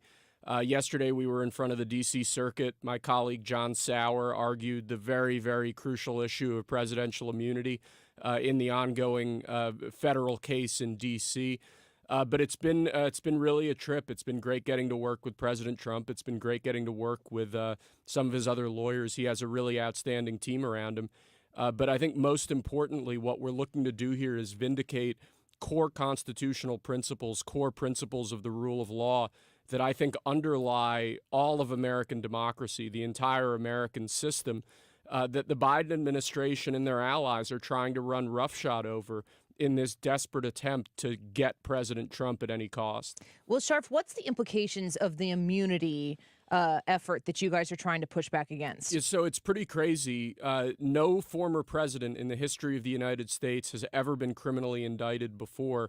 Going back to the early republic, there was an understanding, we believe, that presidents are immune from prosecution for acts that fall within the outer perimeter of their official responsibilities in office. The idea that you can indict a president for orders that he gives to the military or orders that he gives to his departments and agencies without first going through the constitutional process of impeachment by the House and conviction by the Senate, it's a really radical concept. And the point that we drove home in court yesterday is this sort of parade of horribles, that if Trump can be indicted for this, then Barack Obama can be indicted for drone strikes. George W. Bush can be indicted for actions relating to the Iraq War. Biden can be indicted for his inaction at the border, for the Afghanistan withdrawal. What we're going to see is this endless cycle of recriminations and political prosecutions, and the effect of that will be absolutely disabling every future president. If a president has to look over his shoulder and wonder whether every one of his acts down the road might lead to liability, either in the civil courts or the criminal courts, it's impossible for him to execute his weighty responsibilities under Article 2 of the Constitution. And we just think that's not the way the American system is supposed to work, and it's certainly not the way the American system has ever worked before. So is there any precedent for what Trump is facing? Has the immunity been challenged before? No, no president, no former president has ever been indicted after he leaves office. It's never happened before in American history. Going back to the early republic, there have been numerous allegations of criminality on the part of presidents. You think about John Quincy Adams and the so-called corrupt bargain in the 1824 election. You go through American history, and it's almost traditional for people to accuse their political rivals of criminal acts in office, but nobody has ever taken the radical step that the Biden administration has taken in attempting to prosecute a former president. And those concerns are even more heightened in this case because the man they're seeking to indict, Donald Trump, is also the principal political rival of Joe Biden, crushing him in polls all over the nation, looks likely to be the next president. And they've engaged in this desperate attempt at lawfare to keep President Trump off the ballot, to keep him tied down in the courts, to prevent him from campaigning effectively. It's totally at variance with American tradition, totally at variance with constitutional principles. And I think, fortunately, we're going to be able to beat them at their own game. And I think President Trump's going to be our next president once we hit January 2025. Well, I mean, from your lips to God's ears, because there's so much at stake that is really comes after these legal challenges that Trump faces. I mean, there's a bunch of policy-based, America first, Americans first issues that need to be addressed. But your efforts and the rest of the legal team with Donald Trump have to have some victories in court before the American people are going to be in a position to really make that fair judgment, which is why it seems so obvious what the Democrats are trying to do here. Specifically in the case of immunity, I think people need a refresher. It's a new year. There's a lot of legal stuff going on. It's very confusing for people who can't always have this all combed out with no tangles. The immunity is for which charge that he's facing in which case? So this is in the D.C. case that was brought over essentially President Trump's efforts to investigate election fraud after the 2020 election. So he's been charged with 4 counts in federal court in Washington, D.C., relating to post-election efforts that he engaged in, things like asking the Department of Justice to investigate electoral fraud, asking the members of the U.S. House of Representatives to look into electoral fraud. These are core presidential duties. And again, no president has ever been indicted for acts like this before. We're in totally uncharted territory, and that's why these immunity issues are so crucial. But we filed a motion to dismiss in front of the district court, seeking to dismiss that entire prosecution on the basis of presidential immunity. That was denied by Judge Chutkin, the district court judge. We appealed that up to the D.C. Circuit. That's what we were in court yesterday arguing about in front of the D.C. Circuit. We expect that the case will end up before the en-banc D.C. Circuit, all the judges of the D.C. Circuit sitting as one, and we expect that ultimately it's going to end up in front of the U.S. Supreme Court.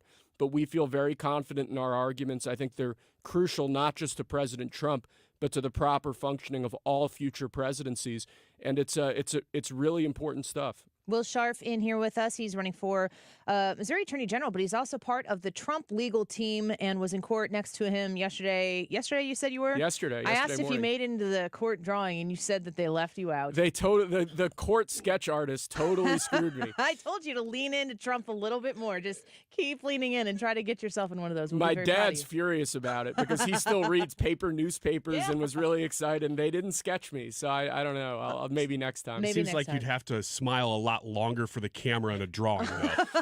Yeah. Otherwise, it gets blurry.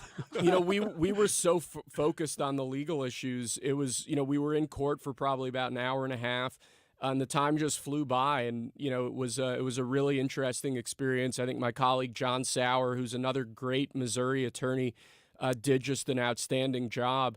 Rattling off case after case after case, showing just how strong the precedents on our side are. So we were pleased with how it went, and we're, I guess, excited to see the opinion and get to the next round. How does Donald Trump go? Get me Will Scharf. So I'd been speaking to members of his team for a while, and it just kind of happened. I'd been writing a lot about his cases publicly. Right. I'd been talking to other lawyers about some of his cases. And I guess he was looking for some good lawyers, and fortunately, we have some great lawyers here in Missouri. So let's pivot a little bit from the immunity case there that you were talking about into Georgia, because Jerry Springer's in town, and what in the heck is going on with Fani Willis down there? Because set the table from the top for us on what's been discovered here recently, and as salacious as it is it going to have actually any impact on Donald Trump's legal concerns in Fulton County? Yeah, so just to sort of catch your listeners up, Fani Willis is the Fulton County DA in Georgia. She brought an indictment against President Trump and numerous others, alleging, again, basically acts relating to efforts to challenge the 2020 election.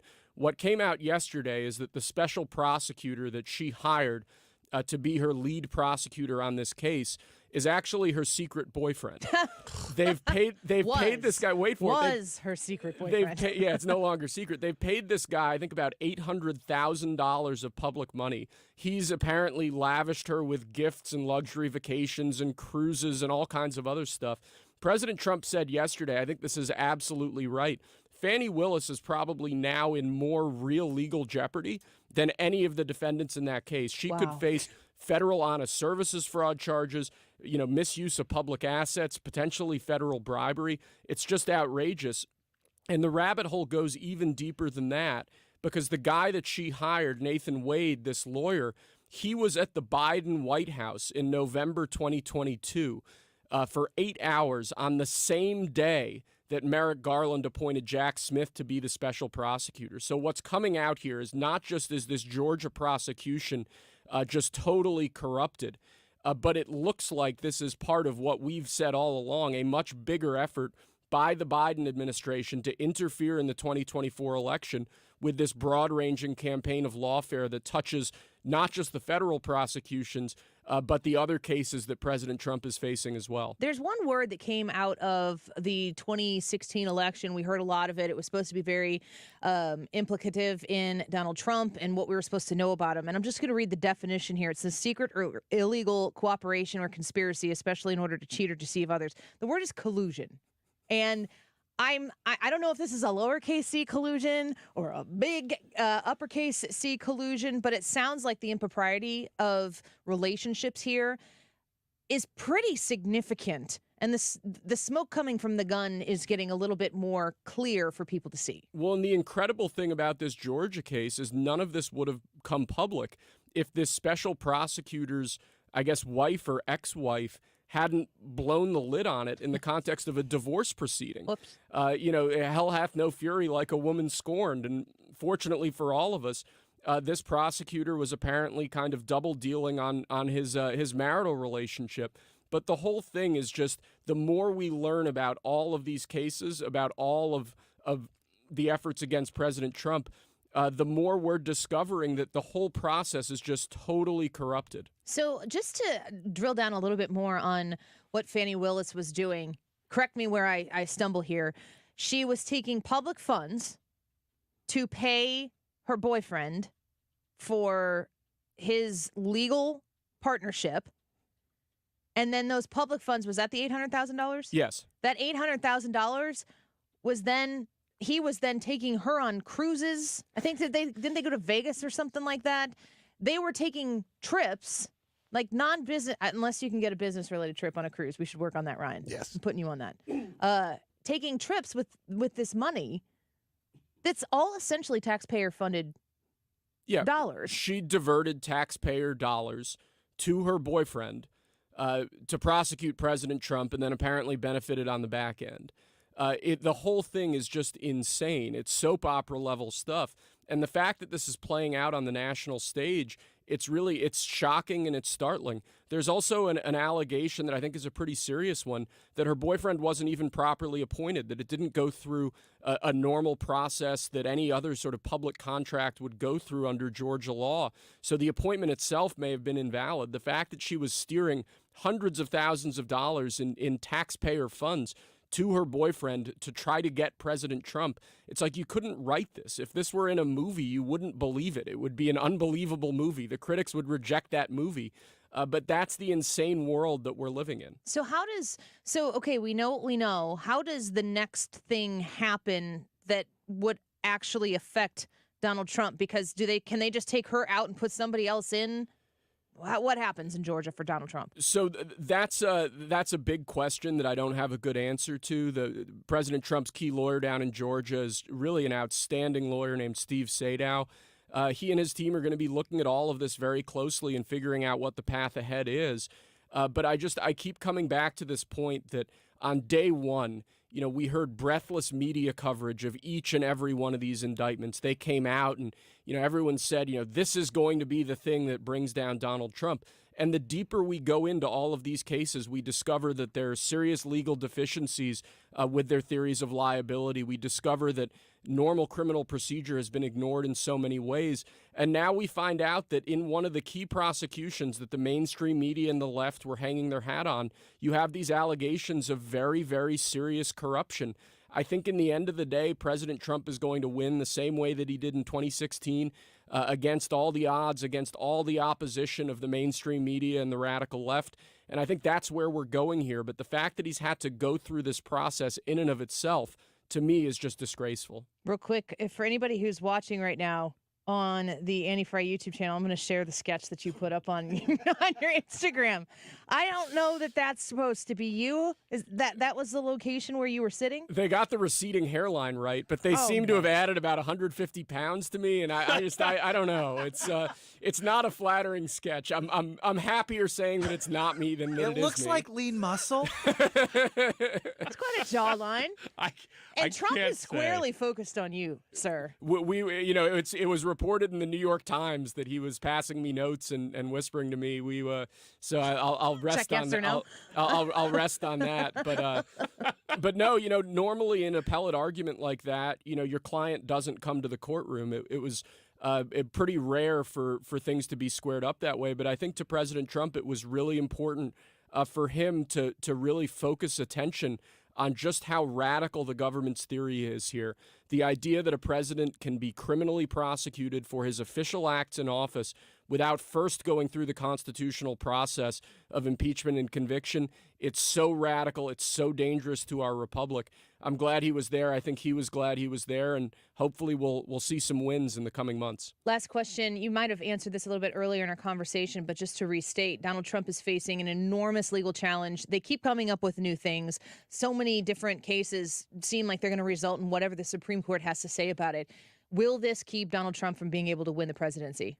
I think that people have ruled Donald Trump out from the moment he came down that golden escalator in 2015. And time again, he has overcome tremendous challenges because his message is so powerful and his appeal to the American people is so powerful. What we've seen since the start of this campaign of lawfare against him is his poll numbers rising and rising and rising, not falling. I think the American people see through these efforts for what they are, which is a vindictive effort at election interference. And I think ultimately he's going to be able to triumph. I think it's shameful that he was in court. He had to be in court yesterday instead of being out campaigning in Iowa. I mean, that's what any normal presidential candidate would be doing. The burdens they're placing on him are highly irregular or totally unprecedented. And yet, even with all of that, he is dominating the polls both in the primary and the general election. And that's why I say I'm very confident that he's going to be our next president. Well, we will watch and wait and keep up with you as you continue to represent the former president, potentially the next president of the United States, fight off all of these politically based, in my opinion, legal challenges.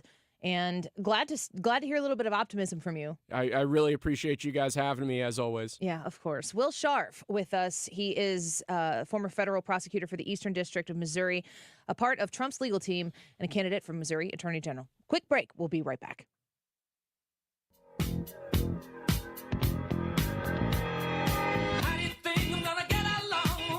You're listening to The Annie Fry Show on St. Louis's home for conservative talk.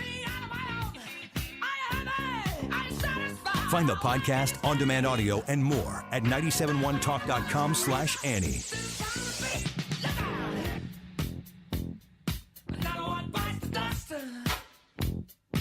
When you have Rhino Shield on your house, it does a couple of things for you. It beautifies the house, and it protects it from the harshest elements. And boy, do we see those here in the greater St. Louis area. You get instant curb appeal. It will stick to anything. Rhino Shield is the answer, no matter whether you're painting a home or a church or a business or a condo, because it's 100% waterproof. It takes care of the outdoor maintenance on whatever is on the outside of your home. The brick, the block, aluminum, steel, stucco.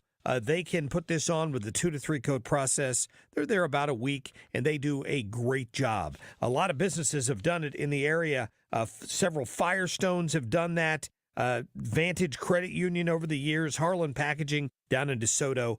Call Darren today and schedule your free estimate. 877-25-RHINO, easy to remember phone number, or go online today at 877-25rhino.com. You couldn't pick a worse time to sell your home. Sure, your home is worth a small fortune right now, but are you really going to swap your 2 or 3% current interest rate and pay 7 or 8% interest on a new house? No way. You don't have to with the Get Paid and Stay program from Truehold. You'll love this. It's a genius idea. With the Get Paid and Stay program, Truehold will buy your home now at its best current value. You bank the cash and stay in your home until interest rates come back down, or as long as you like. It's your call. Plus, you won't have to pay property taxes, insurance, or upkeep anymore. Truehold pays those expenses. Learn about Truehold's Get Paid and Stay program. Call 855-300-9993. That's 855-300-9993. Or visit Truehold.com and discover how much Truehold will pay for your home based on its best current value, not what's coming. Truehold.com, the smarter, faster way to cash out on your home's value without having to move. Call 855-300-9993 or visit Truehold.com. The Retirement Advisory Group is hosting another Protecting Your Retirement educational event. Make sure you get signed up and get your seats reserved. I would love to see you there. I'm going to be there from about 6 to 6:30. We get the event started, and when Thomas Helbig, Bob Kershaw, Tammy Kershaw welcome you and they talk to you about what they can do to make sure your retirement is truly worry-free, it's about 45 minutes of your time. Show up early, 6 o'clock to 6:30. I'll be there. Mark Reardon will be there. Mark Cox will be there. And we love the opportunity to shake your hand and get to know you a little bit and get you set up for this event. So the event takes place Tuesday, January 30th at the Frontenac Hilton. It's at 6:30 p.m. is when we kick things off, but we will be there, like I said, about 30 minutes early to try to meet as many folks as we can. Seating is limited. So if you go online to retirementkey.com, you can learn about the details that I'm talking about now. Tuesday, January 30th at the Frontenac Hilton, 6:30 p.m. You can also call to reserve your spot. And when you do, make sure you let them know that Annie sent you.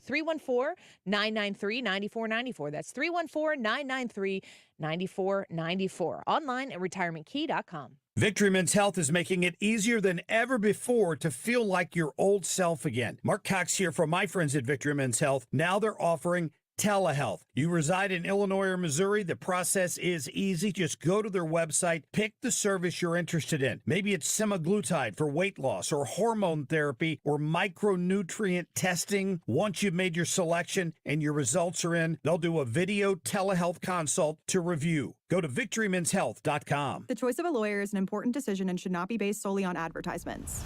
The people have spoken. I want to thank you, St. Louis, for voting Onder Law 2023's best St. Louis law firm. When you're injured, call Onder Law at 314 or 618-9000000. Okay, don't know if you were paying attention to all the Hunter Biden drama this morning, but we want to know whose cause it helped the most by his surprise appearance at the House hearing today.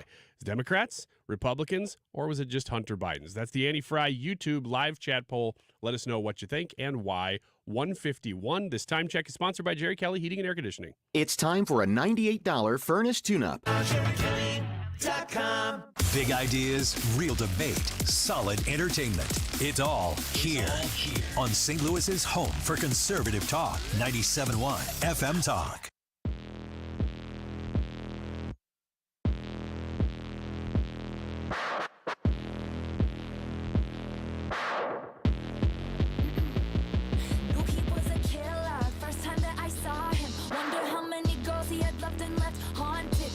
He's a ghost, then I can be a phantom, holding him for ransom.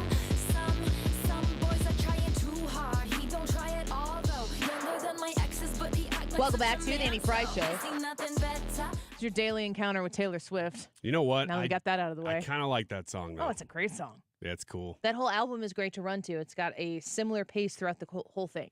I think it's called Reputation. I think I usually say Revolution, which is that a Beatles album? It's a song. Whatever. I was close. The White Album. I want a little credit for that. The White Album? Mm-hmm. Okay, I think I knew that.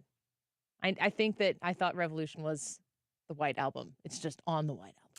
Right. And you already know this, but the song Revolution, the slow version is what's on the White Album. The famous faster version, that's just a single. But you already knew that. There are two versions? I didn't know that. Yes. Is the slow version like Let It Be? Is it slow? Well, it's not Let It Be. That's a different song, too? That's a different Gosh, song. how many do they have? Yeah, I know. They got over 10. They got maybe even a dozen. My dad just cut me out of the will. He literally has the albums, all the albums, like the record albums. Really? Oh, yeah. That's my idea. Much respect. Much respect. Mm-hmm. No, like that framed up in his, it's not a man cave because it's upstairs, so I told him he had to call it a man loft. Wait a minute. Now, does he have all the Beatles albums, original albums? It's probably That's pretty extensive. It's quite a catalog. Well, he was there. Well, so to answer your question, the song Revolution, it just is very slow on the White Album. It's the version they thought was going to be more popular, and they were play wrong. the record faster. You say you want a revolution, and it's acoustic. It's very slow. I don't think that person sounds like they want one though. No, they don't. Maybe that was their artistic take on the idea of a revolution. But the fast version is the one that kind of everybody like the OG virtue signaling. Well, let's just talk about it. We're not going to do it. knows. Right. Well, that song is actually kind of making fun of people who want revolution. So maybe it is right. Okay. But you already knew all that, so It was weird that that was the topic on our show sheet for this segment. that is weird. Leah? She's not here. Oh, okay. That's even. You know we can kind of blame her for whatever. She's watching on G. Like, what? Are you a Beatles fan? Oh my gosh, yes. Are you a Beatles fan? Huge Not Beatles really, fan. no. I like their You have any early stuff. problems with the Beatles? Just the Yellow Submarine stuff. It's too trippy. It makes me feel uncomfortable. I don't really love Yellow Submarine, but pretty much anything past Sgt. Pepper's is the exact opposite of what Brad likes. See, I don't know what I'm talking about. Okay. So let's go all in. Okay. When you say Yellow Submarine stuff, I don't know what he's talking about. But I also know that you like Pink Floyd. Yes. Are these the same things? Beatles and Pink Floyd? I know they're different. But is the Yellow Submarine stuff that you're implying the stuff? Is it the same kind of weird stuff Pink Floyd? No, it's a different kind of weird. Yeah, because I do like Pink Floyd. Is it all about drugs? Well, certainly drug-induced. It's very trippy, but it's not the same type of trippy. I was going to It say, really everybody isn't. trips a little differently. It's very true. Everybody has their own types of trips. I don't. Pretty boring. Well, none of us have done that. We're talking about in the future when we start tripping. I have MCO trips. Yeah, we're going to come up with some great songs, though, I have a feeling. We haven't even started our musical path yet. OG Thor says one is weed induced, one is LSD induced. I think that's... I don't know which is which. I don't know which is which either. I would say he's probably saying Pink Floyd is weed and Beatles were LSD. I mean, the only reason I'd say Beatles are Lucy in the Sky with Diamonds LSD, Yeah. but I don't know that. Yeah. I'm just taking Comfortably this. Numb's pretty hard for weed, isn't Who's it? that for? No, Comfortably Pink Numb Floyd? is exactly weed, man. The doctor has to give him a shot. What are you talking about? Comfortably I'm so Numb. glad that we went so long with Will Scharf because I know a lot about that stuff. The beats per second in Pink Floyd stuff, that's a very mellow feel most of the time. The new song by the Beatles, by the way, is really good too. If you haven't heard it, it's called Now and Then. It's a brand new song. It just came out a couple weeks ago. I think you're lying to me. Look it up. You'll enjoy it. It's also a brand new movie by Rosie O'Donnell. What? What? I don't know. You have to Google it. All right. Something more relevant in the 2 o'clock hour, possibly. I got nothing. What did we just do? Nothing. What did we talk about? I remember nothing. We'll be right back. If you're hiring, it can feel like you're trying to find a needle in a haystack. You can hope the right person comes along, or you can just use ZipRecruiter. And now you can try it for free at ZipRecruiter.com/radio. In fact, ZipRecruiter has helped a lot of business owners find their needle in a haystack, like Marco, president of operations at Telly Tires and Auto Centers. Because Telly Tires has grown a lot in the last few years, Marco needed to hire everyone from a receptionist to a store manager to a head mechanic. ZipRecruiter helps me find all the right people, even the most difficult jobs to fill. ZipRecruiter helps me keep my business running. Take it from Marco and millions of other businesses who've used ZipRecruiter. ZipRecruiter can help you find the needle in the haystack. See why 4 out of 5 employers who post a job on ZipRecruiter get a quality candidate within the first day. And right now, you can try ZipRecruiter for free. That's right, free at ZipRecruiter.com/radio. That's ZipRecruiter.com/RADIO. ZipRecruiter.com/radio. ZipRecruiter, the smartest way to hire. Hey homeowners, it's time to transform your house into a masterpiece with Lakeside Renovation and Design, your James Hardie siding experts. Picture this, durable, weather-resistant siding that doesn't just protect, but elevates your home's value and curb appeal. James Hardie, the gold standard in siding, installed by the pros at Lakeside. Say goodbye to maintenance headaches and hello to a home that stands the test of time. Ready for a siding upgrade? Lakeside Renovation and Design is your go-to. Visit our showroom or call today. Unleash the potential of your home with James Hardie Siding. Mr. Clean, Mr. Clean. Of course I use Mr. Clean Magic Eraser to clean tough messes off my stovetop and bathtub. But then I discovered I can also use it to easily clean my patio furniture and even my shoes. I'm hooked. And when wipes won't cut it, I use Magic Eraser Sheets. They're thin and flexible erasers, perfect for everyday messes, like gunk on my counters and sinks. They really are magical. The reviews are in. Mr. Clean Magic Eraser and Sheets make cleaning look easy. What I'm about to share is something we don't talk about often enough, so I'm just going to say it. We apply deodorant to our armpits every day. It's a part of the routine, right? So why do we put up with odors on other parts of our body between showers? It's time you discovered Lumi Whole Body Deodorant for pits, privates, and beyond. I tried it, and I noticed a difference right away, everywhere. Lumi was developed by an OBGYN. It's clinically proven to control odor for 72 hours. Since Lumi, I never have to worry about body odor ever again, and that reassurance is worth every penny. Lumi has over 300,000 five-star reviews, and a 60-day money-back guarantee means you can try Lumi risk-free. Give Lumi Whole Body Deodorant a try and start controlling your body odor better, everywhere. There's a special offer for listeners. Use code RISKFREE and get an extra $5 off a Lumi starter pack and ships free with code RISKFREE. LUMEdeodorant.com, code RISKFREE, and get an extra $5 off a Lumi starter pack. That's LUMEdeodorant.com, code RISKFREE.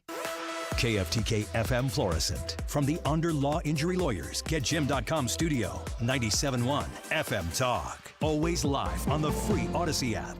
The White House calls it shameful. Lisa Brady, Fox News, criticizing Republicans for an impeachment inquiry of the president while the clock ticks down again toward a possible government shutdown. This kicking the can down the road is not the way that Congress should be operating. We've been very clear about that. They have a job to do. White House spokeswoman Karine Jean-Pierre confirming that President Biden spoke earlier today with House Speaker Mike Johnson, who hasn't ruled out another short-term spending bill to buy more time for budget talks. No decision yet from a House committee on holding Hunter Biden in contempt after he made a surprise visit to the hearing. As the House Oversight Committee gavelled in to consider a contempt resolution against Hunter Biden, the president's son entered the hearing room with attorneys. Who wants to hear from Hunter right now, today? Anyone? Come on. Who wants to hear from Hunter? Florida Democrat Jared Moskowitz arguing Hunter Biden is not in contempt if he agrees to testify in a public hearing as he has demanded. But Republican Chairman James Comer says any public hearing must follow a closed-door deposition. Mr. Moskowitz, Mr. Biden doesn't make the rules. We make the rules. No, Congressional Republicans are seeking the testimony of the president's son as part of an impeachment inquiry tied to the overseas business dealings of Hunter Biden. Fox's Jared Halpern at the White House. A new kind of death penalty gets a green light from a federal judge in Alabama, clearing the way for the state to use nitrogen gas to execute convicted killer Kenneth Smith later this month. Attorneys for Smith argue the state's trying to make him a test subject for an untried method of execution they're expected to appeal. Mississippi and Oklahoma have also approved nitrogen hypoxia, but no state has done it yet. Alabama tried to kill Smith by lethal injection in 2022, but that execution was stopped when they couldn't connect the two IVs. America is listening to Fox News. It's game day at Jim's house, and the spread is impressive. Mike's already done some damage with the hot wings, and now he's dropping back and going deep for another slice of pizza. I sure hope he brought the Pepto. Mike knows that Pepto-Bismol provides fast 5-symptom relief from unexpected stomach upsets. He's no rookie. The way he's throwing back those nachos, he's the GOAT. Be ready for game day with Pepto-Bismol. When you have nausea, heartburn, indigestion, upset stomach, diarrhea. Use as directed. Keep out of reach of children. Hi, I'm Martha Stewart. Every year, more than 4 million pets enter shelters here in the United States. My friends at American Humane have been helping animals since 1877. The goal is to ensure that pets have a safe shelter, especially during natural disasters. Adopting a shelter pet allows shelters to help more animals awaiting care. Please consider adopting today and take some time to learn more about American Humane's other work at americanhumane.org. Air Comfort Service, heating, cooling, and insulation. Weather. Our high temperature this afternoon, 40 degrees with a mix of clouds and sunshine. Mostly clear skies tonight, 28. Thursday, partly sunny and 45. Thursday night, clouds, light snow late Thursday night. Friday, rain, sleet, and snow in the morning. All snow Friday afternoon and into the evening. A few inches of snow possible, 30 degrees, and nothing but Arctic cold on the way for the holiday weekend. This is 97.1 FM Talk. Chief Meteorologist Dave Murray. Mark Cox here. Join me next spring on a beautiful trip to Italy. This is going to be great. We're going to fly into Rome. We are going to get on a bus and travel south to the Abbey of Monte Cassino, maybe Italy's best kept secret. It looks like something out of a picture book. We'll visit Puglia. We'll go to Caserta. We're going to spend several days in Sorrento. You'll have an opportunity to visit the ruins in Pompeii, and then Positano, which is on the Amalfi Coast and absolutely one of the most beautiful places I've ever seen. I can tell you, my wife and I have been there, and we can't wait to go back. You can even take a high-speed jet foil over to the Isle of Capri, which has some tremendous historic Roman ruins on it that you can visit while you're there. $53.67 a person. That includes your airfare from the St. Louis area. Call them toll-free at 888-733-9494. That's 888-733-9494 or conservativetours.com. Learn to make money 5 ways with rental real estate.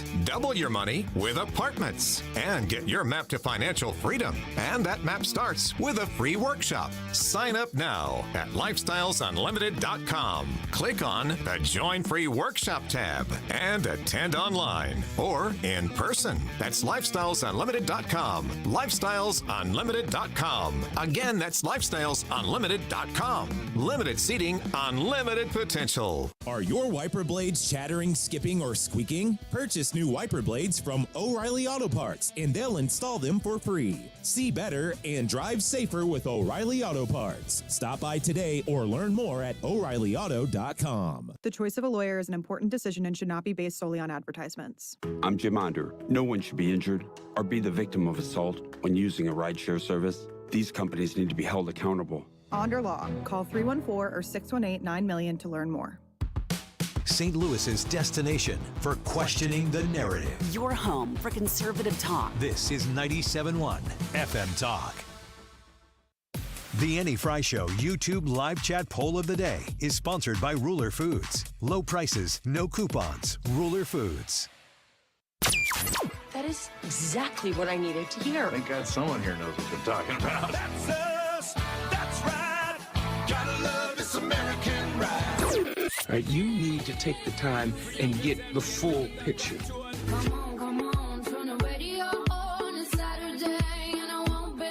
Don't get me wrong. I love the ladies. I mean, they rev my engine, but they don't belong in the newsroom.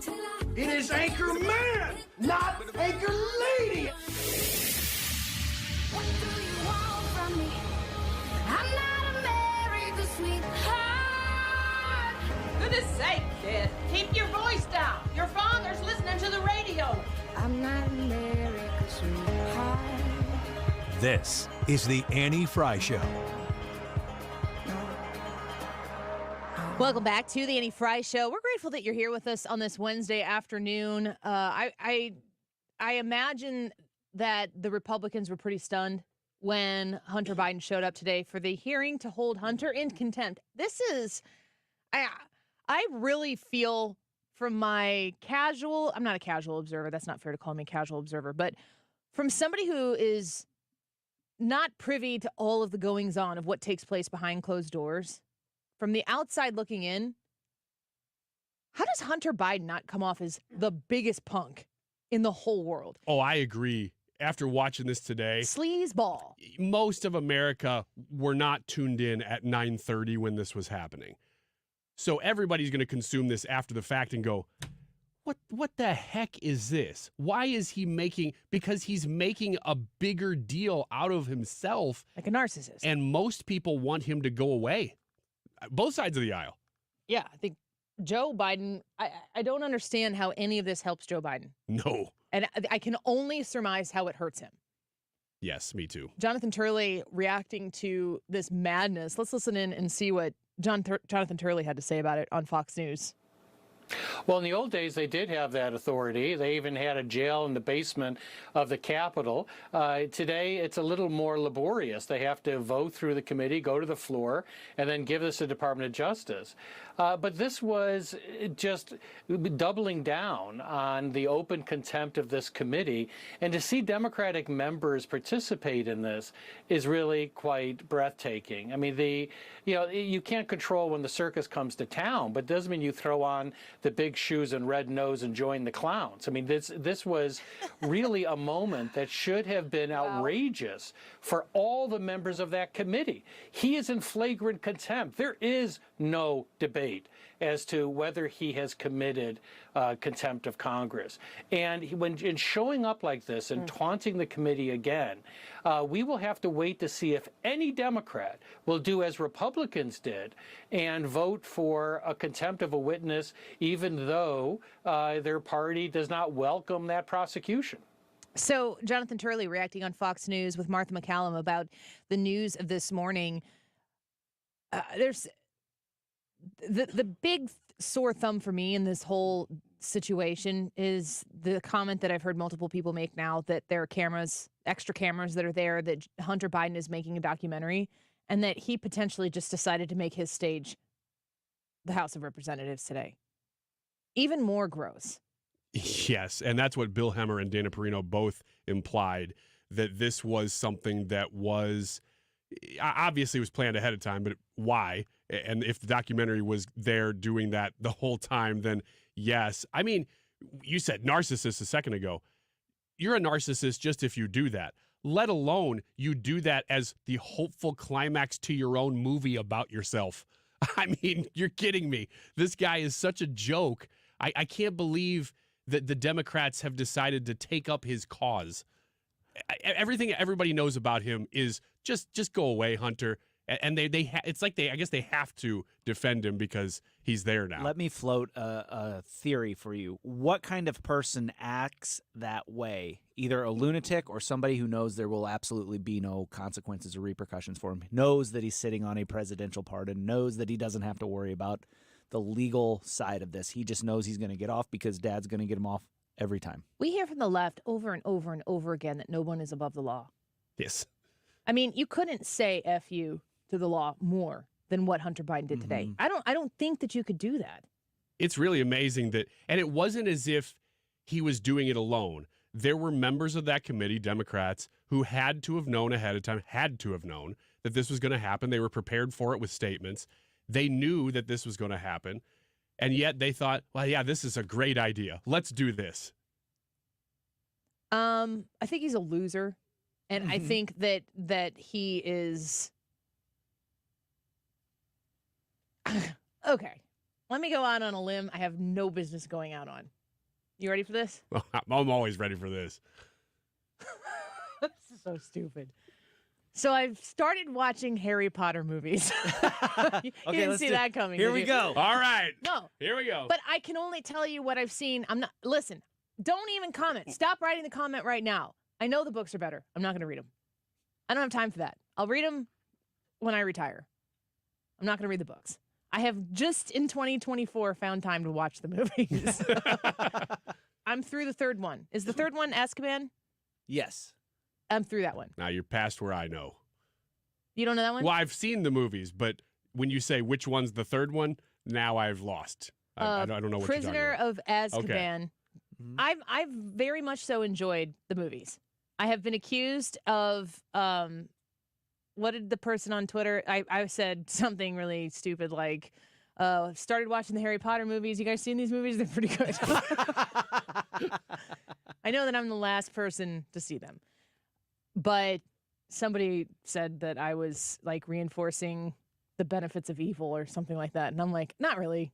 Still a Jesus girl. So with that being said, and also, yes, I know the books are better. Is Hunter Biden not the little Malfoy kid? Draco. At least through the third movie. I don't know if there's a redemption arc that is coming. Don't tell me because I'm not there yet. No spoilers in the Harry Potter series, please. As you've laid it out, yes. Up to this point. Up to that point, absolutely. Where Daddy shows up and is like throwing money around and his influence around and everything. And then this little freaking punk kid, you just want to punch him in the face every time you see him. And he's snarky and he's always there. And then the curly haired girl punches him in the face. This is all I know. This is it. I know there are a few people who have dove deeper into Harry Potter than what I just have done. Before 2024. I don't want to spoil things for you. Don't. But in the later movies, Ryan, Draco Malfoy. You don't have to spoil this. Malfoy Just keep it to your mouth. Gets way into crack. and he marries his brother's wife. It doesn't go X-rated, does it? Well, depends on which version of Harry Potter you're watching. I don't want to watch that one. Okay. That one I'm going to continue. Just to stick with the Fridays. mainstream ones. Yeah, he's a huge crack addict. I'm really onto something here. Yeah, I think you really are, more than you know. I can sense that none of these characters are so one-dimensional in any film. So that's why it's very important that if I say that Hunter Biden, what's his name? Draco Malfoy. I remember Malfoy. Yeah. That at this point in time, his little punk face reminds me of Hunter Biden. And that's what I know about Harry Potter. Were you thinking that before today? Or did today remind you of that? Yeah. Were you watching the movies going, that guy's like Hunter Biden? I'm proud to say no. I think I thought of that today. But it really is the same energy. Now that you point it out, it's like, oh man. It's like you've got no business being the punk you are, but here you go again. You bring absolutely nothing to the table other than your last name. Yeah, which is the brand. Malfoy. Malfoy Biden, Biden Malfoy. I've probably offended most people today. Yeah. Well, it's not the first time people have brought Harry Potter into politics, though. Remember the My President is Voldemort Republican stickers? Oh, they used to do that all the time during during W. Voldemort Bush. being Trump? I think it was Bush, W, actually. Yeah, Voldemort is my president. It was like a Republican bumper sticker. You know what's really sad is throughout the movie, maybe I'll IMDb something or whatever, so now I get these Harry Potter stories. And I'm just finding out all these people who are no longer living from the movies. Oh, yeah. It's kind of sad. Yeah. Over the natural course of events. Also, development and update. Yes, my dad has all the albums. Mom says all so. of them. Much respect. Well, one of each. Yeah.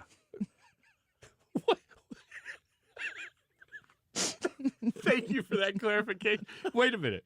You mean to tell me he has every printed Beatles album in the world? Yeah, he's loaded. Every That's one of them. incredible. That's why you can't find them, man. It's cornered the market. Hunter says, it's ironic that Hunter is saying this. Hunter on YouTube says, and in the last movie, Draco leaves a spell book at the repair shop that has a lot of questionable stuff in it. And then just abracadazam, it all goes away. And then Hogwarts goes after the repair shop instead of the guy who committed the crimes. It's incredible. Now that you say it. It's the Ministry of Magic. I mean, there are a lot of similarities. Bring him in for questioning. That's amazing. They haul him off to Azkaban. It's As I terrible. continue to watch these films, maybe that is probably going to be the only thing I think of for the rest of these movies is, who's that guy? Who's that guy? Who's that girl? I think I find myself being a little bit more annoying, like Hermione. Is that how you say her name? Hermione? Hermione? Hermione. That's what I would have gone. Hermione. Hermione. Yeah, she's kind of annoying in a selectively cute way. Yeah. She gets less cute the older they get. In the young ones, she's real cute and like, oh, that's spunky. The older ones, you're like, oh, okay. The movies do get a lot better, though. I think the older they get and the darker they get, the better the movies I've are. always appreciated how the story has grown with the audience. Like who originally read the first book, as those kids have grown up and aged, the story matures with them so that you get to the end of the story and you're like, wow, this is some, like you're saying, darker, heavy topics and stuff like that. It's pretty cool. All right, Pastor, why do you bring the evil? Why do I bring the evil? I don't bring the evil. It's so funny to revisit things that everybody was going through when they were coming out, and I just elected not to participate or had things going on and couldn't keep up, or it wasn't my bag at the time. And like I'm going through this, and now I'm like, oh, I remember. If you liked Harry Potter, you were going to hell. Mm-hmm. Like I remember that thing. Now that's me. Oh yeah, like I've said before that I don't love the message of Harry Potter that you can dabble in being British, but with none of the consequences. You know, like I'm a patriot. And so when I watch that, I'm like, what is all this crazy, weird talk they're doing? I don't like it. I mean, I don't even like East Coast accents, let alone when you go further east into Britain. The other East Coast. Yeah. The West East Coast. Yeah, right. What's the best one? Do you know? Actually, the last two were my favorites. So it's continuing to ascend. I've heard some people say that Azkaban was their favorite. Azkaban's really good, though. I don't remember which is which. I just remember the last the next one one's good, though, too. being really good because they split it into two parts, the Mhm. last book. And both of the books, there is a ton. Here's what's interesting about J.K. Rowling. She uses a ton of biblical allegory Yes. in her writing. I know that my pastor is a fan of Harry Potter, and my family has a lot of conversations with him in Bible study and so on and so forth. And so we watched them with my parents, who also hadn't seen them, and that was implied upon me. And I said to my husband, I go, I'm going to watch all of these through just as a consumer, not diving deep, not digging things out. I just want to watch all of them and just be entertained, because they don't really. I'm trying to think of the last time I was that entertained by movies, and I think it was Endgame, which I also watched none of the Marvel movies when they were in the theaters. Went back, thank you, COVID, brought us time together. Like the first kind of breach of, we're not doing this anymore, the way you say, was getting together with my parents at our house and watching one of the Marvel movies, from Captain America. What's the first soldier? Not the original Avenger, the first Avenger, or whatever. If you watch it in like the timeline of the story, not the timeline that they were released. Yeah, we watched all of those movies. That was so awesome. I think we've gone through and done that maybe 4 more times since then, because that was 2020. And the arc of that story into Endgame is just so entertaining. And I mean, it's a jaunt, it's a journey. Like it's emotional. It's good storytelling.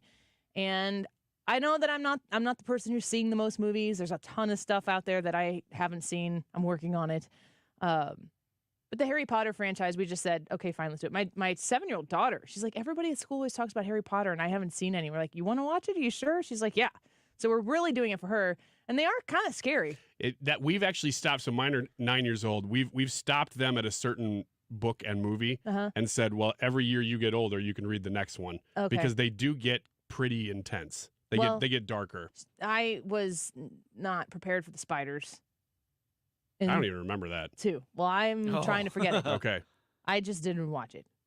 And pretty much everybody in the room didn't watch it. They just watched me not watch it. It was awful. It is entertaining. I actually had a memory, too, from seeing that Harry Potter film. I actually did see it in the theater. One of my good friends at the time, was a huge Harry Potter fan. I met her late at the theater to watch it with her. I didn't know that it was the second in a series, so I hadn't seen, like, I sat down, didn't understand anything that was going on, and she's like, oh, well, in the first one, blah, blah. I'm like, the first one? What are we talking about? I'm seeing a sequel? I didn't even know that. And then within about 20 minutes, the spiders started going all over the place, and I just left. So I didn't actually see the film. It's amazing how old those are. Harry Potter 2001. and the Sorcerer's Stone, 2001. Uh-huh. Well, that's one of the things that I would look up, and you see how young these kids are and how dramatically they age, which I know that I'm saying things that everybody knows, and I'm just finally arriving. But in Azkaban, I said to my son, I go, he looks like he's your age. And then they say that they're in the equivalent of 8th grade or 13 or something like that. Yeah. I'm like, he is your age. My son's 14. So you could just kind of tell the progress that they were making. So. You know what I really regret doing? Not being the guy who didn't watch any of the Marvel movies until after Endgame. That was me. No. I mean, not watched any of them at all. Not post-date watch them.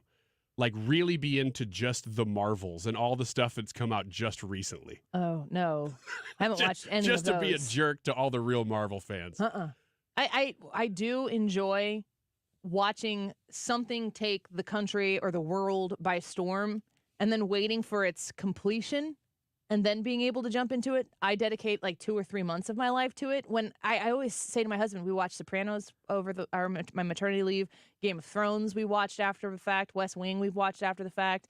And I just will look at my husband and say, people dedicated a decade of their life to consuming this. And waiting a whole week in between each episode. You start watching them at 10 o'clock at night, and it's 4 a.m. You're like, should we watch one more? It's unbelievable. All right. Well, I'd love to know what y'all's favorite Harry Potter movie is. Don't give me any spoilers, though.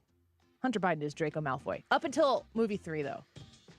I'll let you know as we move through these if I change my opinion on that. Maybe I will. Maybe you already know that I will. Stick around. More Annie Fry Show in a minute. This is the Annie Fry Show.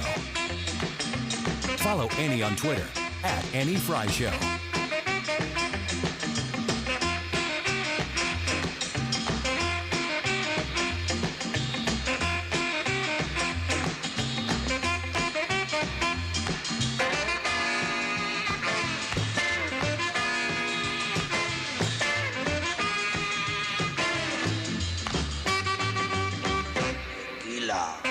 Michael's Flooring Outlet is online at igotfloor.com. Have you reached out to them yet for your flooring purchase? Well, you can start on their website at igotfloored.com. One of the things they pride themselves on is the satisfaction that they deliver their clients. Clients just like you, clients who listen to this radio station and have been a part of the 97.1 family for a long time. Michael's Flooring Outlet has been a loyal part of our family as well. You can go on and see their reviews. You can see what people say about working with Michael's Flooring Outlet. People who have made purchases there that had the installation done. Michael is the top comment here. We have used Michael's Flooring multiple times since purchasing our home a couple years ago. They have great customer service, and their installers did a wonderful job installing our new flooring. Pete says great service during and after the sale. We will be returning customers. And Megan says great experience from start to finish. These are the reviews of real people who have used their product, and I'm encouraging you to check it out as well. You can request an estimate by visiting them online.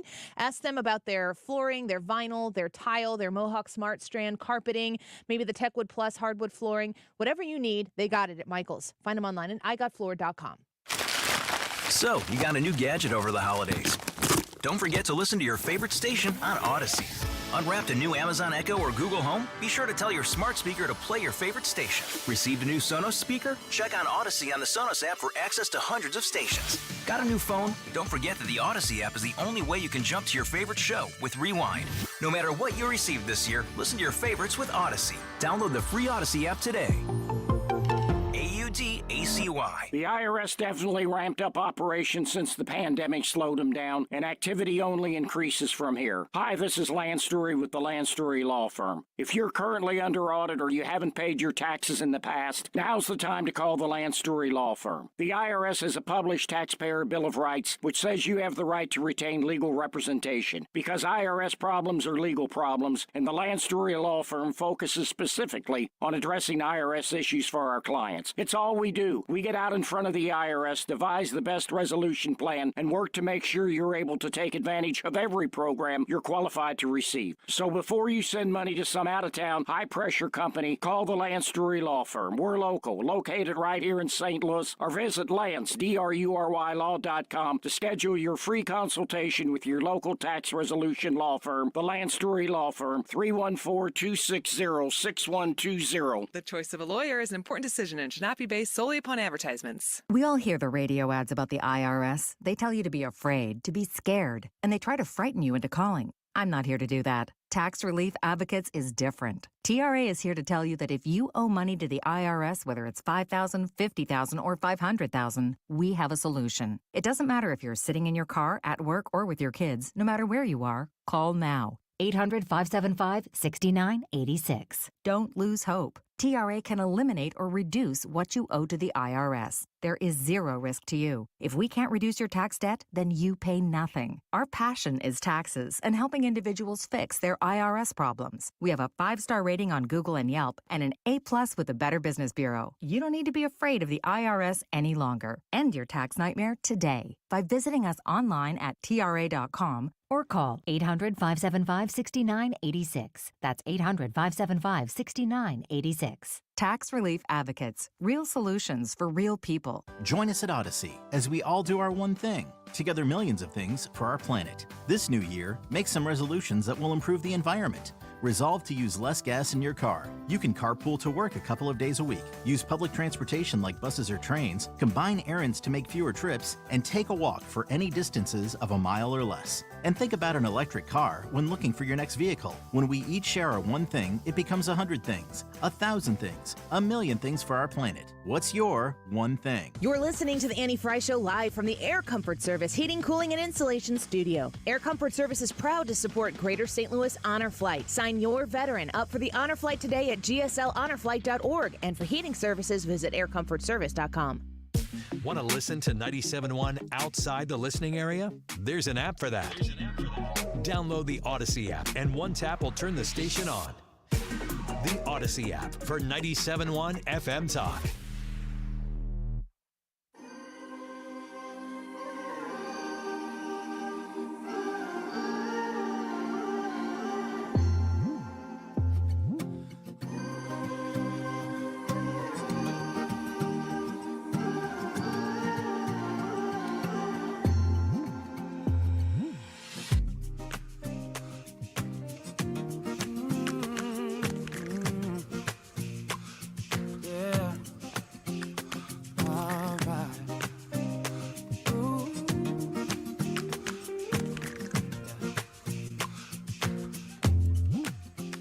Everyone knows all about my direction.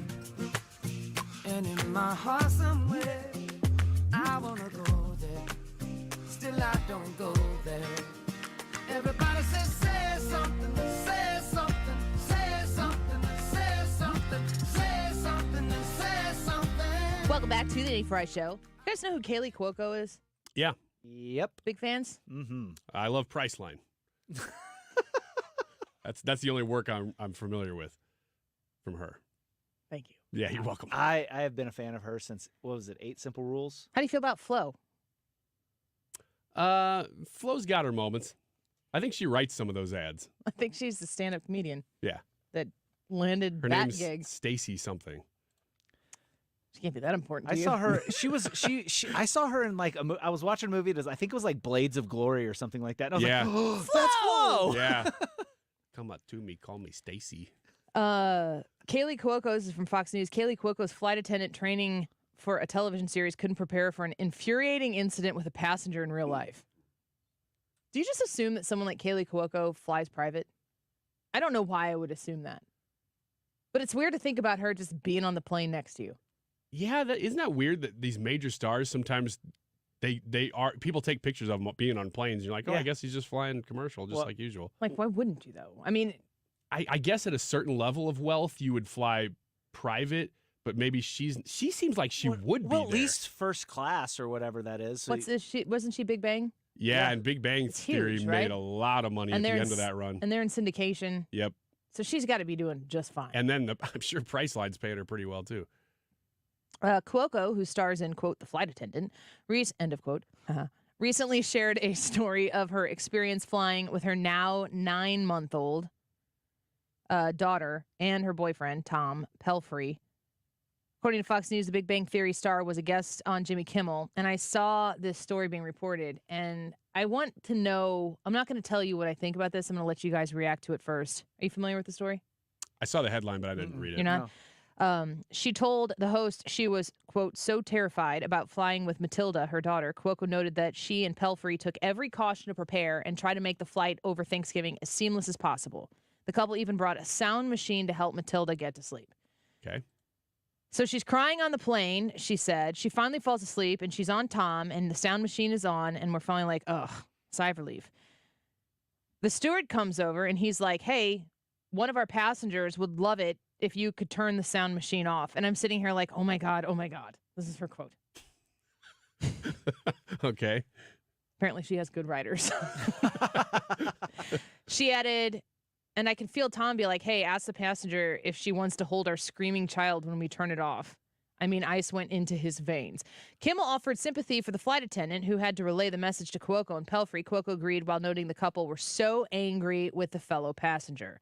So then when we landed and it was the woman right in front of us, we get up and now Matilda's like, haha, life is great. The lady turns around and she goes, oh, so your daughter does know how to smile. It was in that moment where I understood why women end up on Dateline. I could have strangled her. Okay. Let's leave the oh, so your daughter can smile line out of it. Because there was a boiling point that existed before that really snarky, rude line. I think we can all agree that nobody wants to hear someone say that about your child. Mm-hmm. Correct? Nobody wants to hear. That having a passenger turn around and say, "Oh, so your daughter does know how to smile." Like, there's no way that can be delivered and received in a complimentary, nice way. Yeah, probably not. Up until that point, is it appropriate to be bringing a sound machine onto a plane that can be heard by other passengers? I don't know. I guess it depends on what the sound machine sounds like. Because if it's one of those white noise, if it's one of those I would things, assume.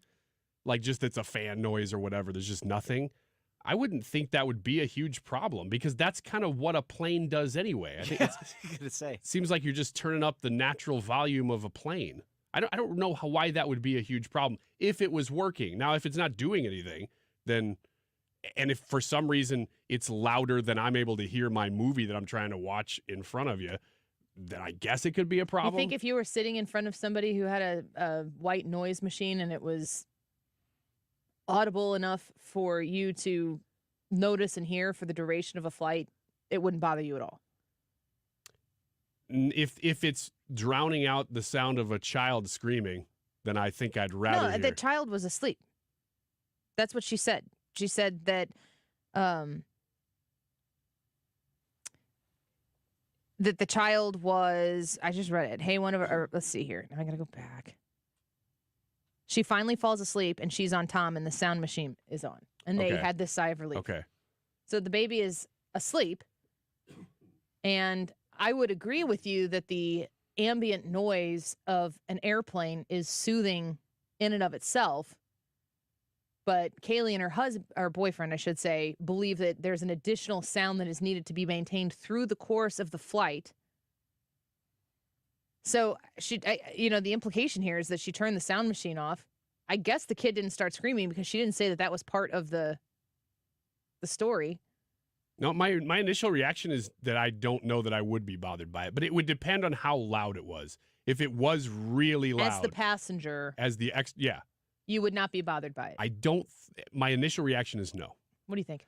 I'm pretty good at tuning out like background noise, and white noise lends itself to being tuned out. So I wouldn't really, white noise wouldn't have bothered me. I would have more of a problem if like it was their music or their movie. Like a lullaby or something like that. That would bother me more. But if I heard a lullaby, I'd be like, oh yeah, they got a kid. And I'm always trying to show extra grace to parents that are flying with kids. Agree with that.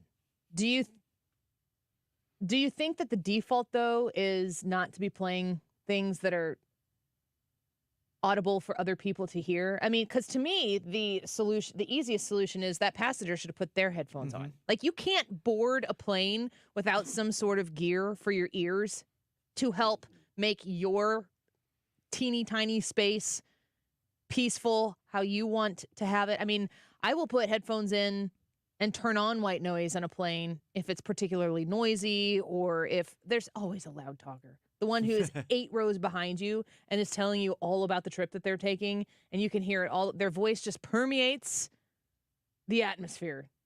That's me. Are you a loud talker?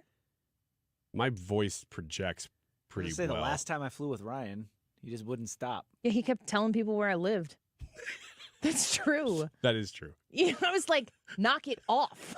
We're flying to St. Louis. See that lady right like, there? She's on the radio. You want to know her address? Don't say it now, please.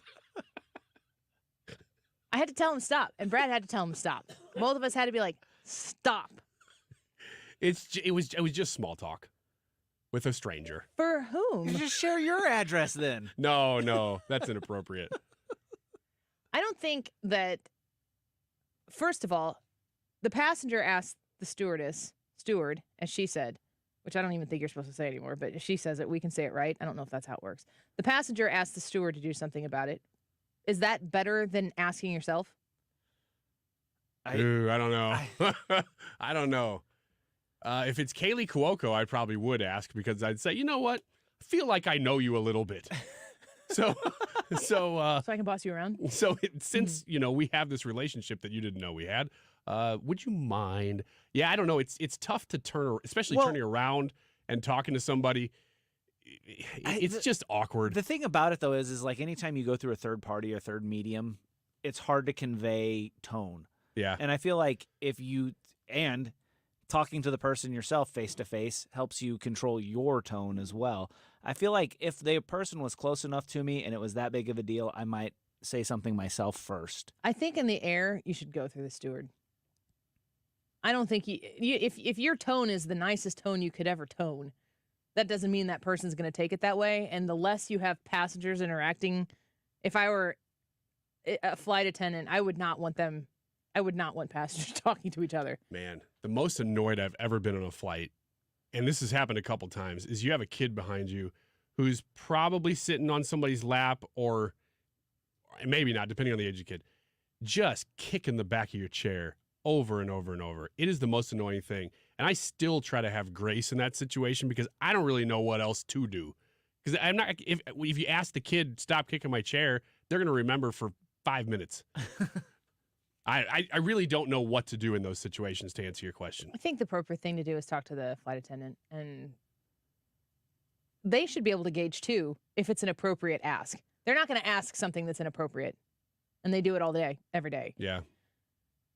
I don't understand if somebody made a comment like that though at the end where she says, "Oh, so your daughter is capable of smiling," I'd fight that person.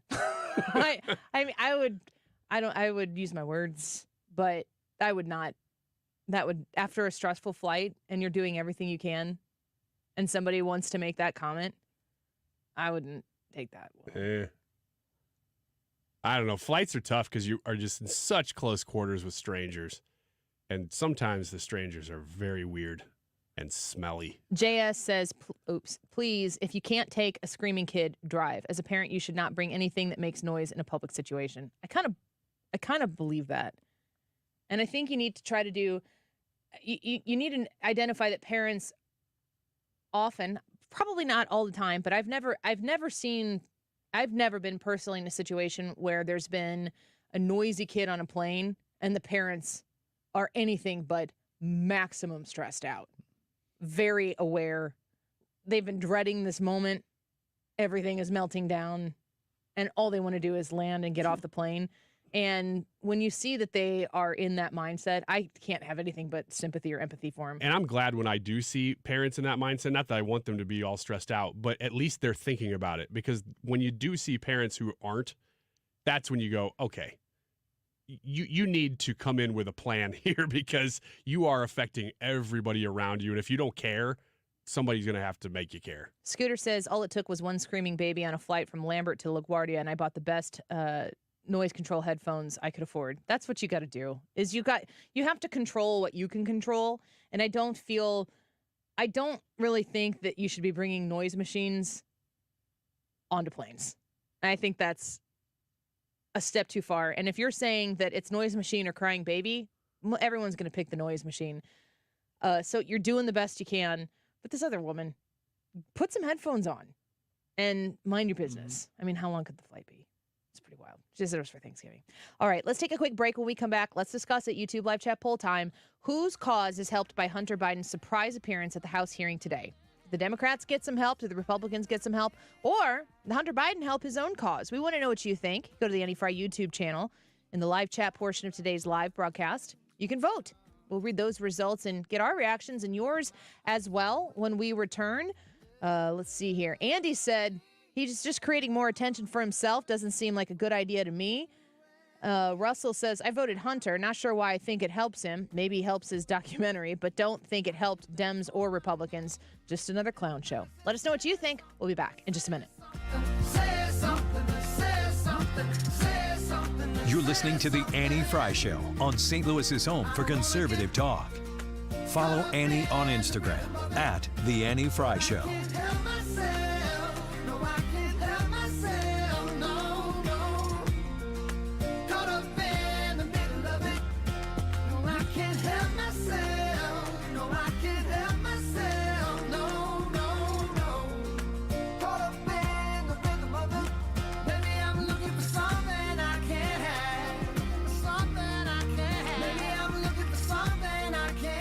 Air Comfort Service, online at aircomfortservice.com. I want to make sure that you know that as this air, from what I've understood, it's supposed to get cold here pretty soon. Put this number, jot it down on a piece of paper right now. You can put it in your phone, save it as Air Comfort Service, because in the event of an emergency for you or a reminder to look out for those elderly loved ones or those people who might be a little more homebound when the weather does start to get really cold, check on them. If you need service, if they need service, Air Comfort Service is there for you. Here's the number, 314-513-0091. That's 314-513-0091. You can find them on aircomfortservice.com. They're there to schedule routine maintenance. You can do a tune-up on your furnace if it is needed. But if you're in a situation where there's an emergency and it is very cold outside and it is not warm in your home, reach out to Air Comfort Service, and they will be there to provide for you. 314-513-0091. If you know that your furnace is in good operating order and your house still doesn't seem to be warming the way it's supposed to, you can ask them about their insulation services as well. 9 out of 10 homes under insulated. Maybe yours is too. 314-513-0091. You can find them online right now at aircomfortservice.com. I was having a lot of sinus infections. My sinuses were clogged, pressure, headaches. Linda suffered for years with chronic sinus infections. You don't feel like doing anything. When you feel like your head is completely clogged, all you want to do is just lay down and sleep. And the pressure, it's just not fun, always walking around with a headache. Now, her issues are gone. How? A minimally invasive procedure done in the office of St. Louis Sinus Centers called balloon sinuplasty. I really did not know what it was like to feel like you're really breathing and not being so clogged up. I would do it again in a heartbeat, and I would definitely recommend it for someone else. Do you suffer with chronic sinus infections, facial pain, pressure, congestion? Find out if balloon sinuplasty is the solution for you. Set an appointment today with St. Louis Sinus Centers. Call 314-332-2885. 314-332-2885. That's 314-332-2885. Cards issued by Sutton Bank and Celtic Bank, members FDIC. Terms and conditions apply. Are you the decision maker in your company? Consider this. For the first time in decades, there's a better option for a corporate card and spend management platform. Meet Ramp, the only corporate card and spend management system designed to help you spend less money so you can make more. Most corporate credit cards offer points as incentives, but those points amount to less than their worth in real cash value. Ramp's corporate cards offer you cash back, real money in your pocket. Plus, you control who spends what with each vendor. And Ramp's software collects and verifies receipts automatically, which means you'll stop wasteful spending and close your books in hours instead of days. Businesses that use Ramp add up to 5% to their bottom line the first year. If you're a decision maker, adding Ramp could be one of the best decisions you've ever made. And now get $250 when you join Ramp. Just go to ramp.com/free. Ramp.com/free. ramp.com/free. 200,000 miles with an auto warranty about to expire or with no warranty coverage at all. Due to a decline in the economy, CarShield is announcing a low-cost month-to-month vehicle protection plan that is now available to the public to save any driver out-of-pocket expenses on future auto repairs. Call now to find out how you can pay almost nothing for covered auto repairs. Yes, you heard that correctly. Pay almost nothing for covered auto repairs. An open phone line has been established for all drivers to call for a free quick quote. Call 800-652-5241 now. Drivers who are covered will not have to pay for covered repairs again. This protection plan is at an all-time low. Additionally, drivers who activate this vehicle protection today will also receive free roadside assistance, free towing, and car rental options at no additional cost. Call us for your free quick quote today. 800-652-5241. That's 800-652-5241. What do you have to lose? Call 800-652-5241. Again, 800-652-5241. Mark Cox here. If you're nearing retirement or already retired, call my friends Thomas Helbig and Bob Kershaw with the Retirement Advisory Group. They'll show you how to link to the market without the risk. They're the official financial advisors of my show. Go online to retirementkey.com. Hi, Mark Cox here to tell you about Hampton Manor of Wentzville,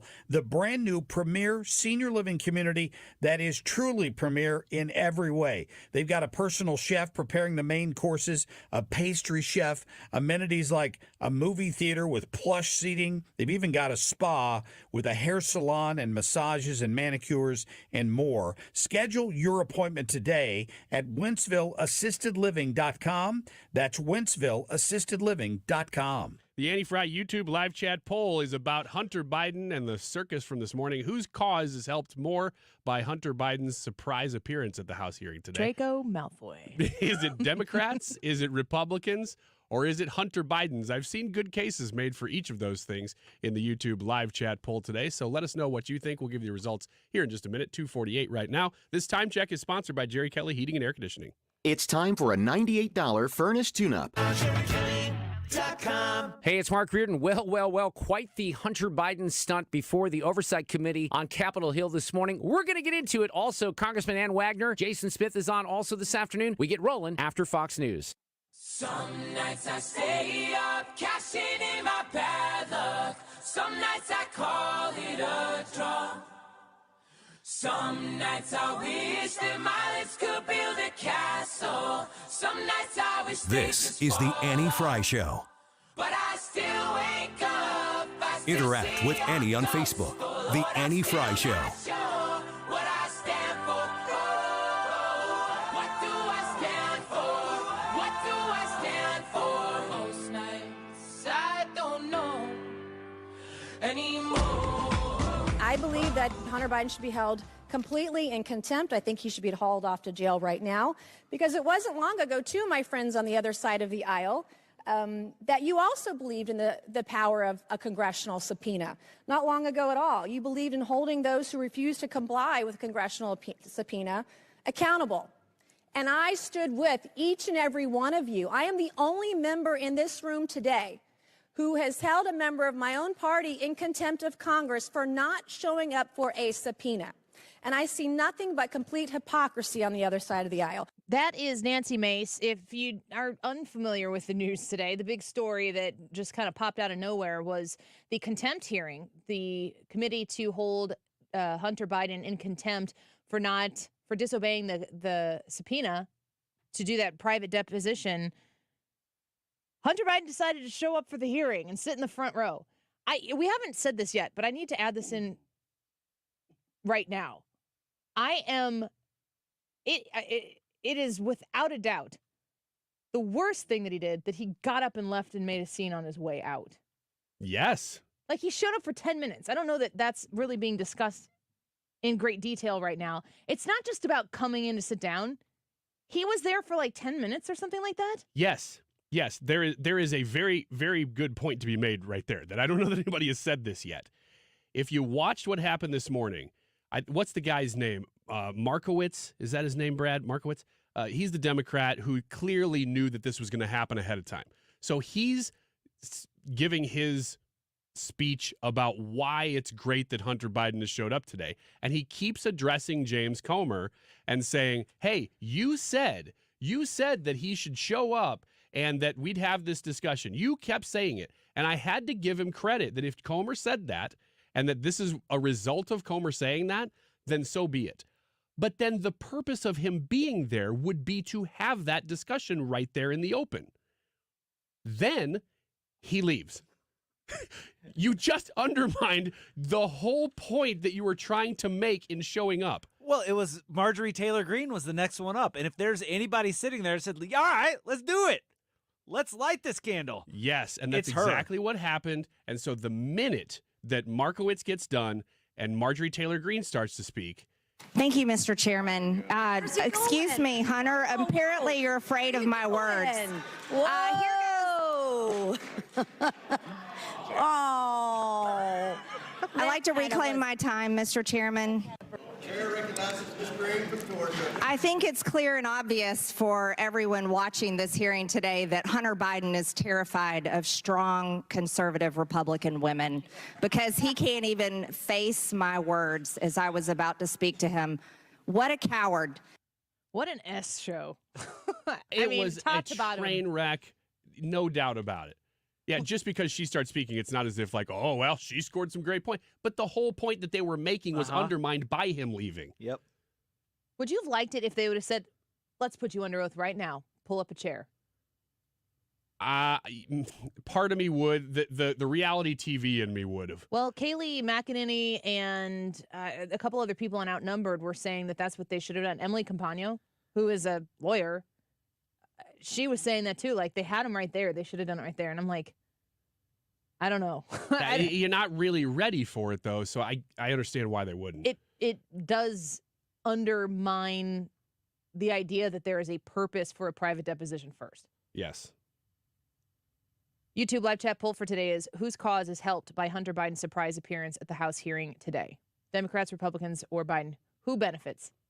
I do think that this is Republicans that benefit from this, not in a really strong, tangible way, but just for the bulk of America, if they pay attention to this at all, they're going to go, man, this guy, what is this guy doing? It's not going to benefit Hunter Biden other than, like Russell said, he's going to get some footage maybe for a documentary. That might benefit him. It's not going to benefit Democrats. How douchey is that? It's so stupid. It's really amazing. I mean, this is the level of politics that we're talking about now. It's like you go from scandal to scandal, and people can't even hardly keep up anymore because it's like watching a soap opera being involved in politics now. You know why it should make you angry, though? Because what they're doing is they're screwing with you. Mm-hmm. They are taking it so unseriously. They're taking you unseriously. They think that this type of behavior, as unbecoming as it might be, is going to be somehow or another beneficial for them along the way. They don't have any respect for the process, for the system. It really makes no dramatic sense for me. We were going to talk to Will Scharf a little bit about it, but he, as we mentioned in our conversation with him at 125, is on the Trump legal team and was in court sitting next to Donald Trump at that hearing that he showed up for. And if you don't believe me, just check out his Instagram and see the picture of the sketch artist that Will is greatly offended by. So he's in a lot of meetings. He said he didn't get to like really dive into everything that was going on with the Hunter Biden stuff. But like, what purpose does it serve? And the only conclusion I can come to is that any publicity is good publicity. That's it. I'm not somebody who huffs a lot about the decorum of the chamber and these things. Like when the Fetterman thing about not wearing a suit, I was like, this is just silly and stupid. But when it gets to this point, I'm even rolling my eyes and going, come on. There is nothing being accomplished by this. The Fetterman thing, people sent him there. Mm-hmm.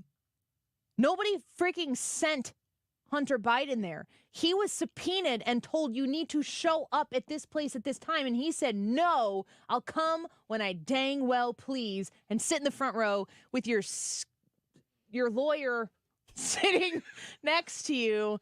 It's it's like keeping up with the Kardashians is now keeping up with Congress, because it's ridiculous, some of the stuff that they do, and it's just for attention. Who do you think benefited the most, Brad?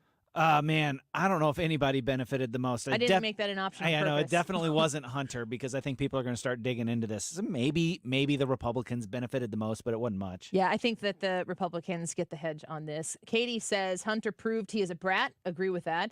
Hunter said, really unsure about who it helps the most, but I am flattered by how much attention I have gotten today. His name is Hunter. And Kyler said, I'm going to have to say Republicans. He's just showing America how totally spoiled and privileged he is. We've got about 200 votes here on the Annie Fry YouTube channel in the live chat poll for today. Whose cause is helped by Hunter Biden's surprise appearance at the House hearing today? 26% of you think Hunter Biden, 33% say Democrats, and 42% voted that the Republicans' cause is helped, even if it's just a wee bit.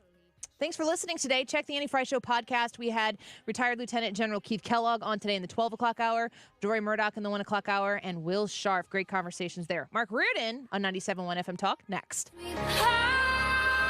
Ring in the new year with the ultimate timeless gift, a diamond from Diamonds Direct. Whether you're ready to pop the question or celebrating a lifetime of love in 2024, Diamonds Direct can make this New Year's one to remember forever. Diamonds Direct is the area's destination for exquisite diamonds in all shapes and sizes, and our nationwide price guarantee ensures you'll get the best value, period. To showcase that spectacular diamond, we have literally thousands of designer settings from all the top names like Tacori, Verragio, Simon G, A. Jaffe, and many more. And our experts will guide you every step of the way with the education you want and the respect you deserve. Engagement rings, wedding bands, eternity bands, fashion rings. At Diamonds Direct, we specialize in the ultimate symbol of love, and we welcome the opportunity to celebrate with you. So start the new year with some new excitement, new hope, and some new bling. Diamonds Direct at Olive and 270, official partner of the St. Louis Blues, and proud to call the Gateway City home. Diamonds Direct. Your love, our passion. I hate winter, but as a kid, I used to love it snowing. And my dog, when it snows, he's just like me being a little Hoosier. When it snows, we wake up and we would just run outside. We didn't care what we had on and just run around and build snowmen, roll around in the snow. He does the exact same thing. He can't build snowmen. He wants to do snow angels. But if you can picture this, he's a big German Shepherd, all right? He's good size. But he's got little legs and little arms. He doesn't know he's a dog, but he wants to make snow angels, so he tries his best. And he just ends up just rolling around in circles for the longest time. You got to love it. With that being said, keep the calls coming. One easy number, Missouri and Illinois. It is 314-293-2600. That's Bart Inman, 314-293-2600. And BartInman.com. That is a B for Bart. How do I say? Bart with a B, Inman with an I. Attention taxpayers. If you or your business owe the IRS back taxes or have years of unfiled tax returns, the IRS has green-lighted billions of dollars in tax relief to those facing financial hardship through its tax relief initiatives. If you have a delinquent tax problem and possibly facing wage garnishment, liens, levies, audits, or already in a payment plan, you may now qualify for significant relief. Qualifying and enrolling in this program could stop all collections, settle your tax problem, and may even reduce what you owe